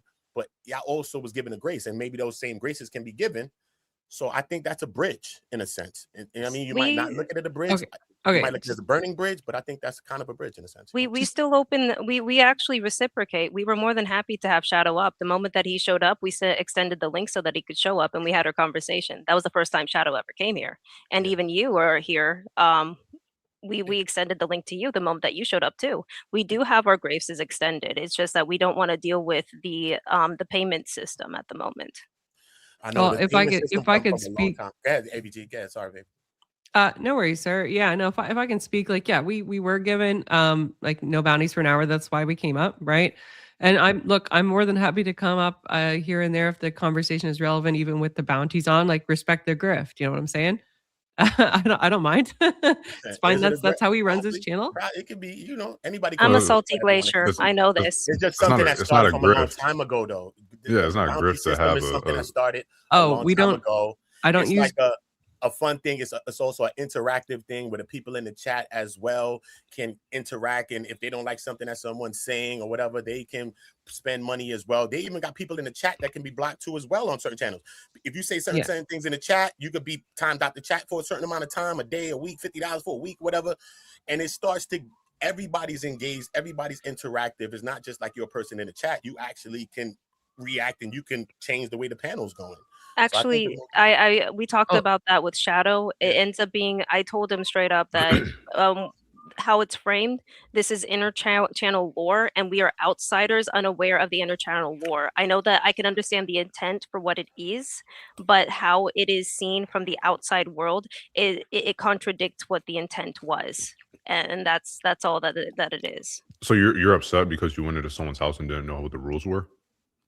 No, nobody's upset. No, Because we're you just called it grifting, so it sounds like okay. a little So I upset. don't look at grifting as like making money for nothing. I think like when I'm saying grifting, I understand it in like my kind of like Every YouTuber channels has to kind of stuff. grift. Yeah, Well, like it's also tongue in cheek to an extent. it's tongue in cheek. It We don't is. mean it like making money for nothing. We mean it like there's a money making element to content creation. Nobody's going to sit here and deny that. And if So that's just like how capitalism. that's capitalism, if that's how he makes his money, I'm not Yeah, going to everyone has criticize their that. model, right? I don't think but he's- grift. But are we in agreement that grift has a negative connotation? It was meant tongue in cheek. If you Isn't took it? offense That's to great. It was that, tongue in cheek. It's a simple question. You don't have to go on a whole in the little general spiel. I'm definition, asking you in the not. I'm asking you if someone says honestly, someone is it's a lame grifting. model. Like, I'm my asking opinion a is that simple it's a lame question. model. Why can't you say yes or no? I'm asking a simple question. Do we I'm telling you agree? directly, I think it's a Do we lame model. agree? That's fine. You can not like the model. Do we agree that grifting, or the word grift, the term grift, has a negative connotation to it? Yes, and I think you Okay, should all be right. Thank charitable in understanding that it was tongue in cheek. I don't mean it in the sense that he's like, a conniver Grifter. or a one-upper or anything like that. I just mean that like his model is he's making money off of like attendances, which is, respect that. That's like what his channel is about. Nobody's sitting here crying, but we are trying to have a conversation about this because like I felt like we did get cut off a couple of times. Well, Casper does think that he's a grifter. We're not surprised that Casper thinks he's a grifter. But there was a lot of times we got cut off during that conversation. And there was some framing on Sharon's part. Maybe that's just how he views it. I'm not going to hate on that. I'm here to explain my side of it. And also, we do like reviewing panel appearances. I don't think there's anything wrong with that. Gives more exposure to Sharon's channel, gives more exposure to everybody involved, right? It's just part of content creation. So It is. It feels like it's. We do say we use the term grifter, but in the reality, I think everybody sort of accepts, at least in our sphere, there is an aspect where we do have to grift. We do have to say, hey, make sure you like. Hey, make sure you subscribe. If you like what I'm doing, please send some money up here. That's an aspect that we're just gonna have to accept. And yeah, I'm pretty sure we throw around the term grifter for a lot of our content creators in general. It's like. But grifting is very specific, you know what I mean? Especially when we come into these content spaces. But have we people use that's it more really loosely than you do. grifting, you know what I'm saying? We got people that's really, we got the Umar Johnsons of the world, people that is grifting for real, you know what I'm saying? So if you hear you creating content and you want to get paid for whatever you do, then anybody should get paid for your work. If you're working, you know what I mean? Like, who the hell thinks that people shouldn't be paid if you're working? If you're putting in time to something, you got a fan base, even if you got 3 people, 5 people there, and they coming and supporting you and they want to, you know what I mean? That's all life to me. Support is support, you know what I mean? But when you come to grifting now is when a person is doing something with some malicious intention. It's like you really trying to get over, and it comes across more like that to me. So I just think I accept the critique personally because grift does the definition of grift is money made dishonestly, as in a swindle. Yes. Right. Yeah, So that's I not what- can that's not actually what I take mean. what you're saying to heart because I don't think that Sharon is doing anything dishonestly. I think it's very transparent how his model is structured and how people can engage with the system. Yeah. But I think it's also not a charitable assessment to say that AVG was like trying to really impugn his integrity by jokingly and tongue-in-cheekly saying, oh yeah, I respect the grift, right? Because it's more, maybe a better thing to say is hate the don't hate the player, hate the game. The game, not the right. Hate the game, not the player. Like, here's the thing. I moderate for a very successful YouTube channel, and it's a running joke that he's like a supposed grifter. So he leans into that, and like he'll always be like, "Oh, this time, like let's put up the grift bar." Something perhaps it's from my own. This is why I'm saying I'm saying it's just like how we use the term is a lot looser than how you guys use the term. Yeah, I don't like I mean said, it. we have plenty of our own friends. Yeah, Technically, I'll give you a we scenario because, like, PDF to me, right? PDF is not just people that's PDFs. in this world, I've been on YouTube for a very long time, so I've been saying this. So to me, also PDFs is people that weaponize against children. If I'm arguing with you and then you start attacking my child, I'm also calling you a PDF, because only PDF attacks children. Only people going to weaponize against children is PDFs to me. So that's not the definition of a PDF, but I've added that to a PDF, because anybody that weaponizes against a child, if me and you's arguing right now, you go to my child, that's PDF stuff. So I put that on that. You see what I'm saying? No, like this is coming out. I I've don't, never. yeah, I'm not co-signing I'm on not that. following on. Yeah, I've never heard No. anybody use it interchangeably. It's always the same thing, like bad stuff with kids. That's what it always means, right? To do what to kids? Bad stuff to kids. I Period, have right? to be very careful, like TOS, you know. That's Yeah, no, PDF has a very specific definition of attraction does. to children. I bet, but maybe people got an attraction to weaponizing against children too as well. So when Well, we understand, yeah, but you're adding another like layer thing in there by Layer, saying bro. weaponizing children. That's not the same thing as being attracted to. Why are we talking about this? okay. Let's just get. So Grid One Motorsports Don't say that. understands I'm what I'm pulling talking a PDF. about. He says the entire grifting thing came about because people called Andrew Wilson, the man I moderate for, a grifter because they thought he was fooling people, and he leaned all the way into it. And now literally everyone says it. Yes, exactly. Yes. That's the thing. Yes, that is the thing. All right. So The point Uda, was, you see how you just stopped me and said, no, that's not specific, Uda. I see where you're trying to go, but that's not specific. And that's the same point that I'm trying to make with the grifting thing. Even though I'm going to say this is what I think, but just like how you just stopped me, you said, no, it's very specific. That's the point that I'm making, Cypher. So you're Okay. getting right on it now. Okay, you have so like I said, I don't to clarify, I don't think that Sharon is a grifter in the dictionary definition sense. I don't think he's a swindler. I don't think he's trying to like steal people's money in an unsavory manner. I think he's just making his coin. That's how he makes his coin. I don't hate on it. Okay. Just to clarify. Yeah. We good? Can we keep going? Okay. Get to that part of the conversation. That's diving deeper into the conversation, right? But even though y'all like to keep it surface level, which is interesting to me. So, and again, women are not choosing these kind of men because they want a man that is at least at their level. They are not no longer reaching down and pulling these men up because they got tired of it, because it's to no avail. Because even when you pull these men up, they still try to flip it around and say, I got a penis, you got a vagina, so you need to shut up. I disagree, but hey, we're all entitled to our own opinion. Thanks for the conversation, Sharon. Panelists, have a good day, guys. You have a YouTube channel? Learn what operationalize me. Can you put it in the back chat, please? I sure can. See you guys later. Bye. Damn, I never seen him ask a black woman when she was on her way out if she had a channel. Well, I mean, who has a channel up here? Do you have a channel, Venus? I'll gladly follow your channel. Put it in the back chat. The shade. All right. Try to bounty ABG right now. Oh my god! Absolutely not. Damn it! Look, I had to try. Absolutely not. I don't even have She's super a chats yet. You host. have to pay good money to bounty me from my own channel. She's a host, man. What Wait, when you say good money, what do you mean? Because I don't think y'all realize how for 15 minutes. Everybody has a price. Everybody has a Everybody price. has a To price. boot me for 15 minutes from my own show, $100 Dang, you expensive. from my own show. To I be get fair, I'm not mad about that number. Hold up. Wait. Now my wife will shoot me in the face if I try to AVG, bounty you you on could your own show. probably post that and say like, boot me from the show for $100, and people And might- people will send you money. That would be crazy. I'll do that once I get monetized. Deal? Okay, deal. But no, but as I said, and I'm saying this message to anybody because y'all have to understand, Sharon is okay with open dialogue, especially if you're somebody who seems to be counteracting what he's saying. I think if you approached him in that way specifically, he'd be willing to talk to you.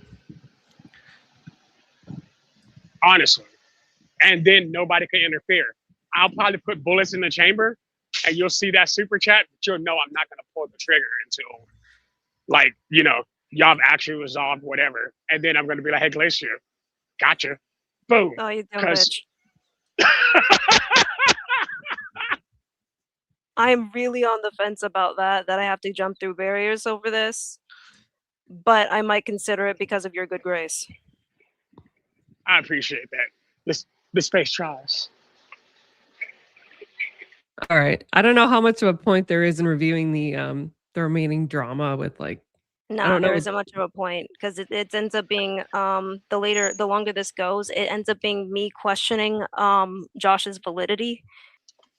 Okay. Yeah, no, I think I was asking most people on the panel, but mainly you and Sharon because we were in dialogue. But Yeah.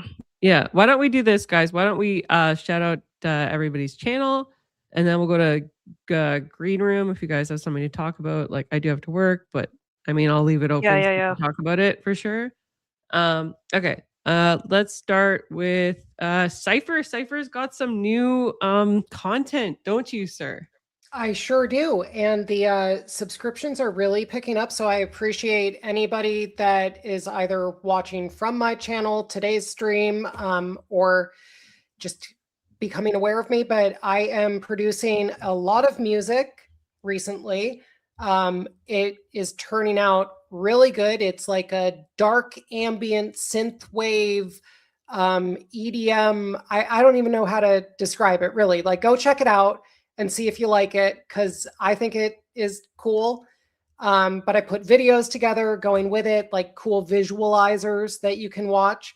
So yeah, it's a lot of fun. I am dropping a new track today. It's actually inspired by, if anyone's familiar with it, 9 Inch Nails. They had an album called Ghosts that they came out with in the early aughts. And it was a very awesome, like instrumental album. So check it out. Lord. It's cool stuff.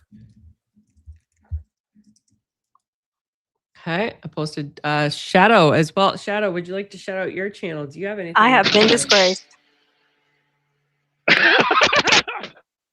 Sorry, you can let Glacier go first, ma'am. Okay, go no, ahead. No, Glacier. she said you first, Shadow. Go ahead. That's the blackness talking. Sorry. Okay, so I think my main page's name is the Gold Pill Advocate because I actually believe in Jesus and marriage first, like period. But it also is at Samurai Shadow Titan. At Shadow the Titan Wasp, which is one of the characters in my book, The Gaia Chronicles, which will be. I've released the first 2 prequel books, and I will post the QR code for that at some point. Maybe on Discord. And my Discord is Wasp the Titan. Thank you very much. I'll also be tagging all of our show participants in the stream description. I do need to edit out a couple things because there was a couple of TOS violations. My bad. Dang. Should have screened them. Oh no, Avarice is here. AVG is dodging my DMs. No, I'm not. I just have my Discord notifications off. Oh, you've got like 4. Cypher has 19. What? Panel without me? Panel without me? Well, here's the thing. I just take notes during stream and share them as we go. It's a habit. I'm sorry. I'll stop. I didn't mind it. No, I didn't mind it. Oh, we have an audience member request, apparently, to ask Shadow a question before we go. Yes. Well, I think. And it was from who was it from? Oh, it was from Buster Cheeks. Buster Cheeks wants to know because yes, there you go. Yep, I'm good at this. I've got this. You are. Go ahead, Shadow. The question is, this guy needs to be credited checked on gun knowledge real quick. He references them too much. Ask him the best defense firearm for a first-time pew-pew owner. In my defense, it would be the Smith & Wesson 380, but that's because it's small, compact, and it made double tap, but it's necessary. I think the immediate upgrade from that, if you need stopping power, would be the Springfield XDS 45. But if you need, hey, mess around and find out, I would go for the Springfield XDS 9. All right, Buster, maybe we can get a thumbs up in the chat if that satisfies your inquiry. I don't think that was the correct answer. I think the correct answer is always just a shotgun for a first-time pew-pew owner. Ouch. Well, here's the reason why I don't say shotguns. Because again, I was raised on a ranch, and when I was younger, because depending on the age that you're getting the pew the first time, right? Some shotguns kickback is so strong that it could cause damage. But something like a small. I thought we were wrapping up, but when Avarice is here, you. Hi, I'm Avarice. Let him finish, man. Last minute. Last minute. Keep going, Shadow. Glacier knows my work already. Look at this.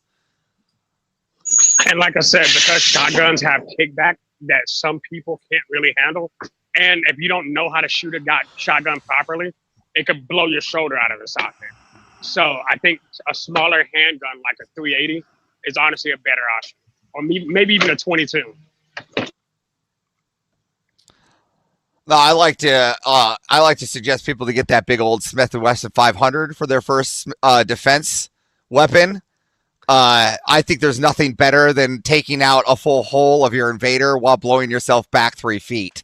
It also gets you out of the line of danger while firing the pistol, because as you fire it, you have now removed yourself 3 feet behind you and out of position and reach of the intruder, who has now a big hole inside of him.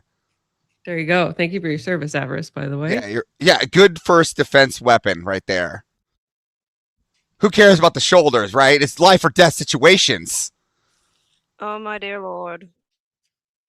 Avarice, do you have a beef with Shadow? I like this guy. Who's the annoying guy that you were talking about? Is that What? That's why I wanted to contend with Shadow. It's not beef. He was loud. I like loud people. I'm annoying too. I call myself annoying. That is annoying not guy wrong. is true. And to be fair, I'm more of a hand-to-hand fighter. Like, I've got a black belt in judo, kendo, Muay Thai. So, like, Holy I'm a shit, fighter. man. Oh, yeah. I'm a nerd. I had to know how to fight. Yeah, I'm a fighter too, but I still don't use my hands. I just use a pistol, and I say that's easier. I keep a karambit on my hip. So, like, I want to carve a smile into your face. I haven't met people here. Hi, Cypher. I'm Avarice. I'm a big mouth. How you doing? Shadow. Good. Hi. Nice to meet you. Big mouth. Glacier. I already fucking know you, bitch, so it's all right. Yes, you do. Whoa. Look. Top bitch. My anime sister. I might have to Top fight bitch. her. How you doing? good, sir? Yourself? Good. Fantastic. So, And then we got anime Marvelous sister. Opinion. I mean, if you want to talk anime, sir, you're in a realm you're not prepared to start talking about. Trust me, I really am. Okay. Okay. What's the? Okay. Tell me. Can you give me the anime of S-Scribe and what it was about? S-Scribe? S-Scribe. S-C-R-Y-E-D. No, I haven't actually heard of it, but now. Yeah. How about Is Witch it any Hunter good? Robin? Oh, come on. Don't do this to him. How about Witch Hunter Robin? No, you're going for abstract animes. No, I'm not. These were all primetime TV shows on Toonami on Adult Swim at night through 1998 through 2005. That makes it obscure. They're not obscure. These were all primetime shows. How are they not? But They were pretty mainstream. Wait, so was Slayer's Try. Slayer's Try was also on at that time at like 2 a.m. But sorry, I was again- like 6 at that time. Again, I love Slayer Shry. That has no idea. I was just asking a few animes just to see your grasp of ideas from where you were. Like if I say Big O, what comes to mind?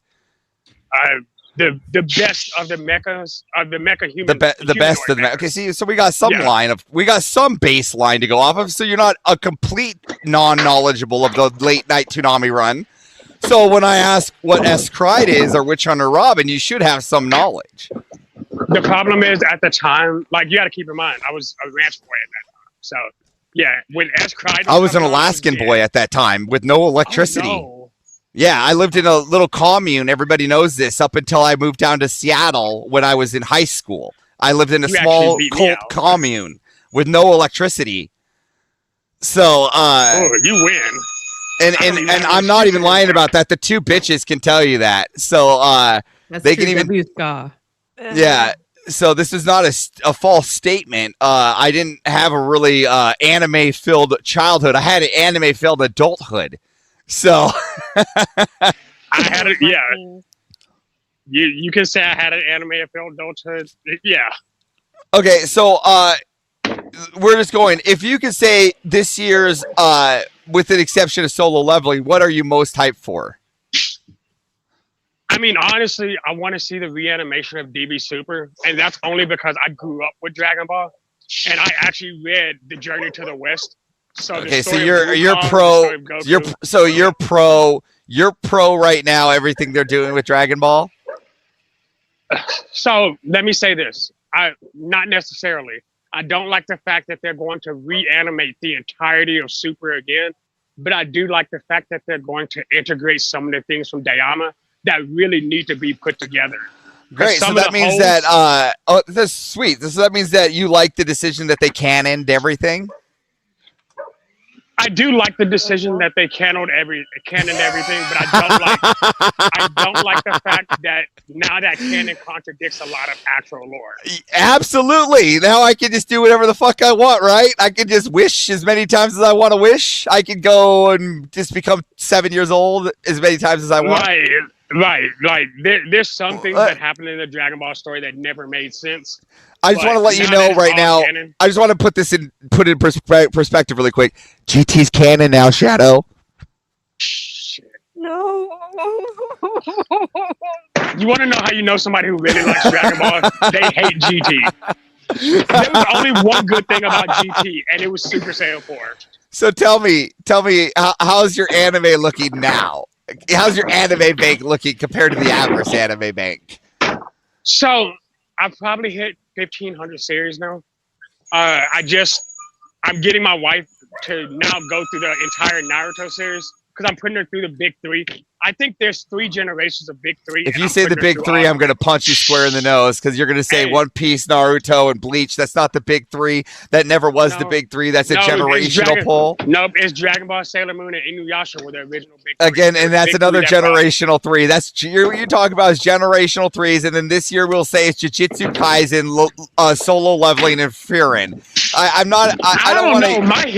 My hero still has some of the best choreographed fight scenes. That's a different generation. My hero's on 8 seasons, not 2. That's fair. No, I can accept that. See, I can accept being wrong. I can accept that. Well, that's good. Now, look, I like this guy already. See, we're not. I just called him annoying. I didn't call him bad here at AVG. And this Cypher guy, he looks checked out now. We've been going for 4 hours and 22 minutes. I thought people were joking about and on top of that, listen, my knowledge of anime is surface level at best, like Akira, and Based. That's a classic. Well, I know, but it's limited, right? And I respect it as a genre, but I just don't have time to watch it and get engrossed in it. But it's I understand. great to hear Like I people said, speak passionately about anything. I'm a manga fan. I Wait. read a lot more manga than I do when I watch. Glacier, have you seen Grave of Fireflies? No. Then you're like not. I said, I'm taking your black heart until you do. what you need to send. No, you know what? We need to find each other on Discord. You know what? Because this is unacceptable. Oh Lord. I just find it funny how constantly Glacier's black card is under threat. Like, To be fair, like I only. To knew be about fair. one black card. Yeah, Sorry, you said I only it. knew about one. I say it a lot. It is my statement. It's kind of my go-to phrase. Are you from But Canada? No, I'm from Montana. So yes. How dare you accuse me of So yes. time? So you don't just like to work out in the sticks too? You just caused a blood war, sir. How dare you call me Canadian? And You did say to be fair. Like, I'm not a filthy Canadian. No offense. Oh my gosh. I mean, I don't know. I mean, nowadays people could be deceptive. What the heck is your Discord? My Discord? Mine or his? I already know Avarice. You. Oh, yeah. No, mine okay. should be Wasp the Titan. Post in the back chat. Glacier I did. Audio. I thought I did. Let's got it. finish wrapping up. Yeah. So, what's this book called? The Gala Chronicles. What's that about? Let's wrap this up.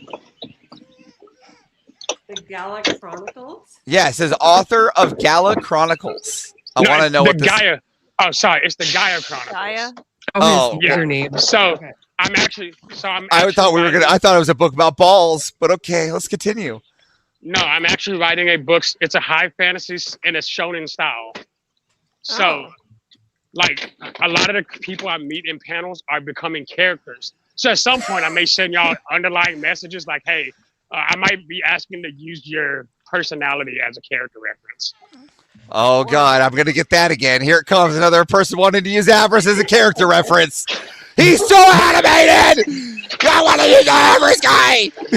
And Well, you do it to yourself. it's ironically, I follow a lot of the biblical principles. So like, I'm going after the snake that was left in the garden because It was a serpent. Again, what happened? It was a to serpent. Don't What happened to it? mistake. What- Don't kill Sir, the snake sir. because of the serpent. What happened to it? What? It became What legless. happened to? Okay, and then what? The humans got sent out of Eden. What happened Again, to the rest? but we don't know if it was a snake. It could have been a basilisk. I know what happened to it. It became Was it a? Ketsu. Could it not have been a basilisk? Yeah, sure. So it could have. It's just a serpent, sir. I turned it into Ketsu, and if you don't know what Ketsu is, you don't know math. I know enough about Ketsu to tell you that I still believe that a better choice would have just been non-snake. Nope, Ketsu. Oh my God. Ketsu. World's fastest growing plant. Don't be a hater. But no, it's essentially it's what happens when humans try to take God's power, and then the consequences of that over an entire war. You know, I run a rhetoric trying to play God's power. Would you like to hear it? Oh no. Sure. Yeah. Okay. Yes. Certain. Do you think which would actually make you the ultimate evil? Wait, what? Look. Oh my gosh. I need to get going. I really do need to get going. No, we just got started. Thank you for letting me go. be destructive. Here, we just got started. Shadow, I sent you a friend request on Discord. You better. Cypher fucking looks like he's answer. lining up already with that mic against his forehead. He doesn't know what to think. But I He's doing a Glacier, look in whatever. If your interlude. profile picture makes you look black, I might not be able to add you just because my other friends won't accept it. What's that? just like it is a black woman, like it's a black chick. I've You're seen gonna get over Glacier. it. You better reiterate. She is Glacier, are you mad about me sending all the souls to heaven? I am not commenting. Glacier, Goodbye, everyone. Glacier, Goodbye, Glacier, goodbye, Glacier, Glacier. This could be for your article. You could write about it. No. We call it Heaven Maxine by Avarice. No. You made her drop. Yeah, that's perfect. I don't care about women. You'll learn that soon. The entire last half of the video is just What? This is a perfect last half. Just I appreciate that.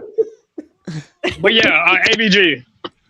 On that note, like, I think you and Sharon could have a good conversation. I And agree. while I'm not a perfect representation of the SBG, I do honestly believe that the morning wake up show, despite its chaos at times, actually does have generally good messages for the people as a whole. And I don't just mean the people as in black people. I mean the people as in who we are as a whole. I think if you separate it into this is something that men should think about, it's healthy. Because I also believe that there needs to be a channel like the Morning Wake Up Show that specifically talks about women arrogance and issues. Oh, that won't be me. I can't do that. I think I'd feel like kind of sick to my stomach if every day all I did was wake up and like complain about menstrual cycles and stuff. That is fucking hilarious. And I would watch that show if you did that. Oh, and I'd be the Lord. guy super chatting it, being like, support periods. Oh, I'm gonna Important keep. periods matter. I'm Oh, gonna keep heckling AVG until she makes me orange, and she knows this. a new role for you? Well, I mean, that's what every other server does. If you go and check every 20 that's servers. more dominant than your current role, so that like, somehow it's prevalent. Well, I need to be orange in every Discord server. I'm an autist. You know this. It is a I know, thing. Everybody knows it. I forget what happened to your orange role. I think it Yeah, was because I needed to like increase your power, and in order to increase the power, I have to demote all of my loyal subjects. So, well, you have to make sure I'm orange. My autism has gone into full mode, which is what brought me here to begin with. If you kept the autism in check, I wouldn't have to hunt down your panels to come bark at you like a dog to make me orange. Right. Okay. Yeah. Yeah. So what is the story behind the orange? What? I'm avarice. So it's gold. No, it's orange. Right. So but like you're like Goldfinger. Like No, I like gold. No. What? No. No. What? Why does avarice have anything to do with gold? Avarice is orange spectrum. But avarice is greed, right? The insatiable amount of greed, yes. But if you look at the orange power lantern ring, it is orange. Oh, it's another nerd thing. So it's like Oh, okay. I knew that's what it was about, you nerd. Oh, me and you are gonna be friends. Add me on Discord. Okay. So now you're good. So I've given you the orange roll. Yay. I take after my favorite character, Larfleeze. Can I stay red? No. I want to be red. Avarice, do you not see that AVG has made you gold? I am orange. Yes, I'm fantastically orange. Sorry, orange, right. Yes. Sorry. Fantastically AVG, orange. can I be red? I don't know what red means, but I definitely want it. Red is rage. Well, listen, there's a whole I know what red spectrum. is. we have a whole color spectrum here, all right? Of colors. So you just have to know which one you are. Now, I identify as from the LGBTQ side as orange, right? So on the left side, I am orange. So if they ask me what I identify as an orange Apache helicopter. And then we go and contend. Right. So, yeah. Lord. Can a Apache helicopter be orange? You know what? I need to go. Because I need to. Yes, Shadow. I think I've that's done enough between you. defending of the Wildest Wake Up Show, and I hope y'all to understand that we do love y'all. I'll be back. The chat loves me too. So. They love to hate me. Chats tend to hate me. Me and the chats tend to go neck and neck. Minus my own show. Well, not my own show, but the show of which I partake in, which is Normal America. So. Great show. The Rob Normal America show. Yeah, again, his show, not my show. Let me rephrase that. Let me post that in the chat if people haven't followed that show already. I think it's Cypher still looks checked out. You're just like, I'm multitasking. Cypher, head in the game. I've been on stream for 4.5 hours because AVG is a slave driver and I am the chief vibe officer. So he is the chief vibe officer. I'm the chief chaos maker. Is that a thing? I think you own it. Yeah. Oh, Jesus! I thought I was gonna lose it. Also, I just got a haircut compliment in the chat, so thank you. Oh, that's great. They always call me hairlines. They act like I'm balding, which is funny. This here, that is a little pronounced. That here has always been that way. If I showed you pictures of me in the military, that's how it was when I was 18. I just have always been kind of boxy there. So you should embrace the cut. I don't even care. I mean, I'm used to a high and tight, right? So when someone's looking at my hair, I'm like, oh, there's hair up there? Oh, had no hair for so long in the military. I'm not used to this. Well, I have great news for our weary warriors. We are ending the show. Are we? Yes, we are. We're ending the show? Look at this. I got on the show. My end has come. If you haven't already... Yeah, I'm the boss on this one, sir. I'm just... I got on the show. I know, but I've got to work. I've got like an actual job. What? Oh, what? I know what your job. Do they know what your job is, or is that a super secret thing? No, everybody knows what my job is. They know I'm a litigator, a civil litigator. Oh, yeah. Oh, okay. All right. Yeah. Okay. Don't come to my house then. All right. No. No, not you. Okay. I would like to remind everybody in the chat, if you haven't already, please like and subscribe. Thank you so much for joining us. And a big thank you to our panelists. All panelists will be recognized in the description link of the video once it is edited. There were some TOS violations, which we shall never speak Wait, of again. I didn't do a TOS violation. You can. No, it's somebody else.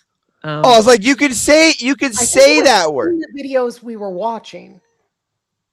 You did, Nicholas. That's okay. Okay, I was like, you could say abortion on YouTube. I know this. I do it all the time. So Yeah. it's You the can tick. watch It's an tick. abortion on YouTube. Well, oh, yeah, it's TikTok where you have to say smortion, right? I know. You can do an abortion on TikTok now. Oh, you can? Okay, well, Yeah. that was the one I was aware of, right? And I mean, because these people don't know, but a lot of people, I produce shows on YouTube, right?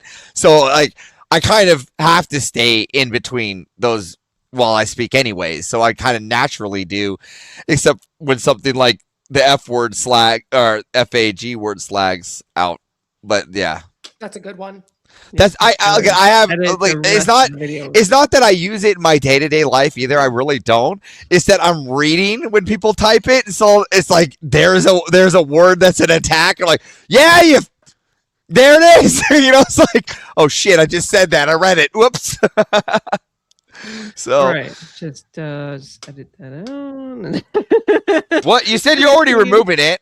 I don't even think that was actually violative. It really wasn't. No, It wasn't, but like it's close. I'm close wiring.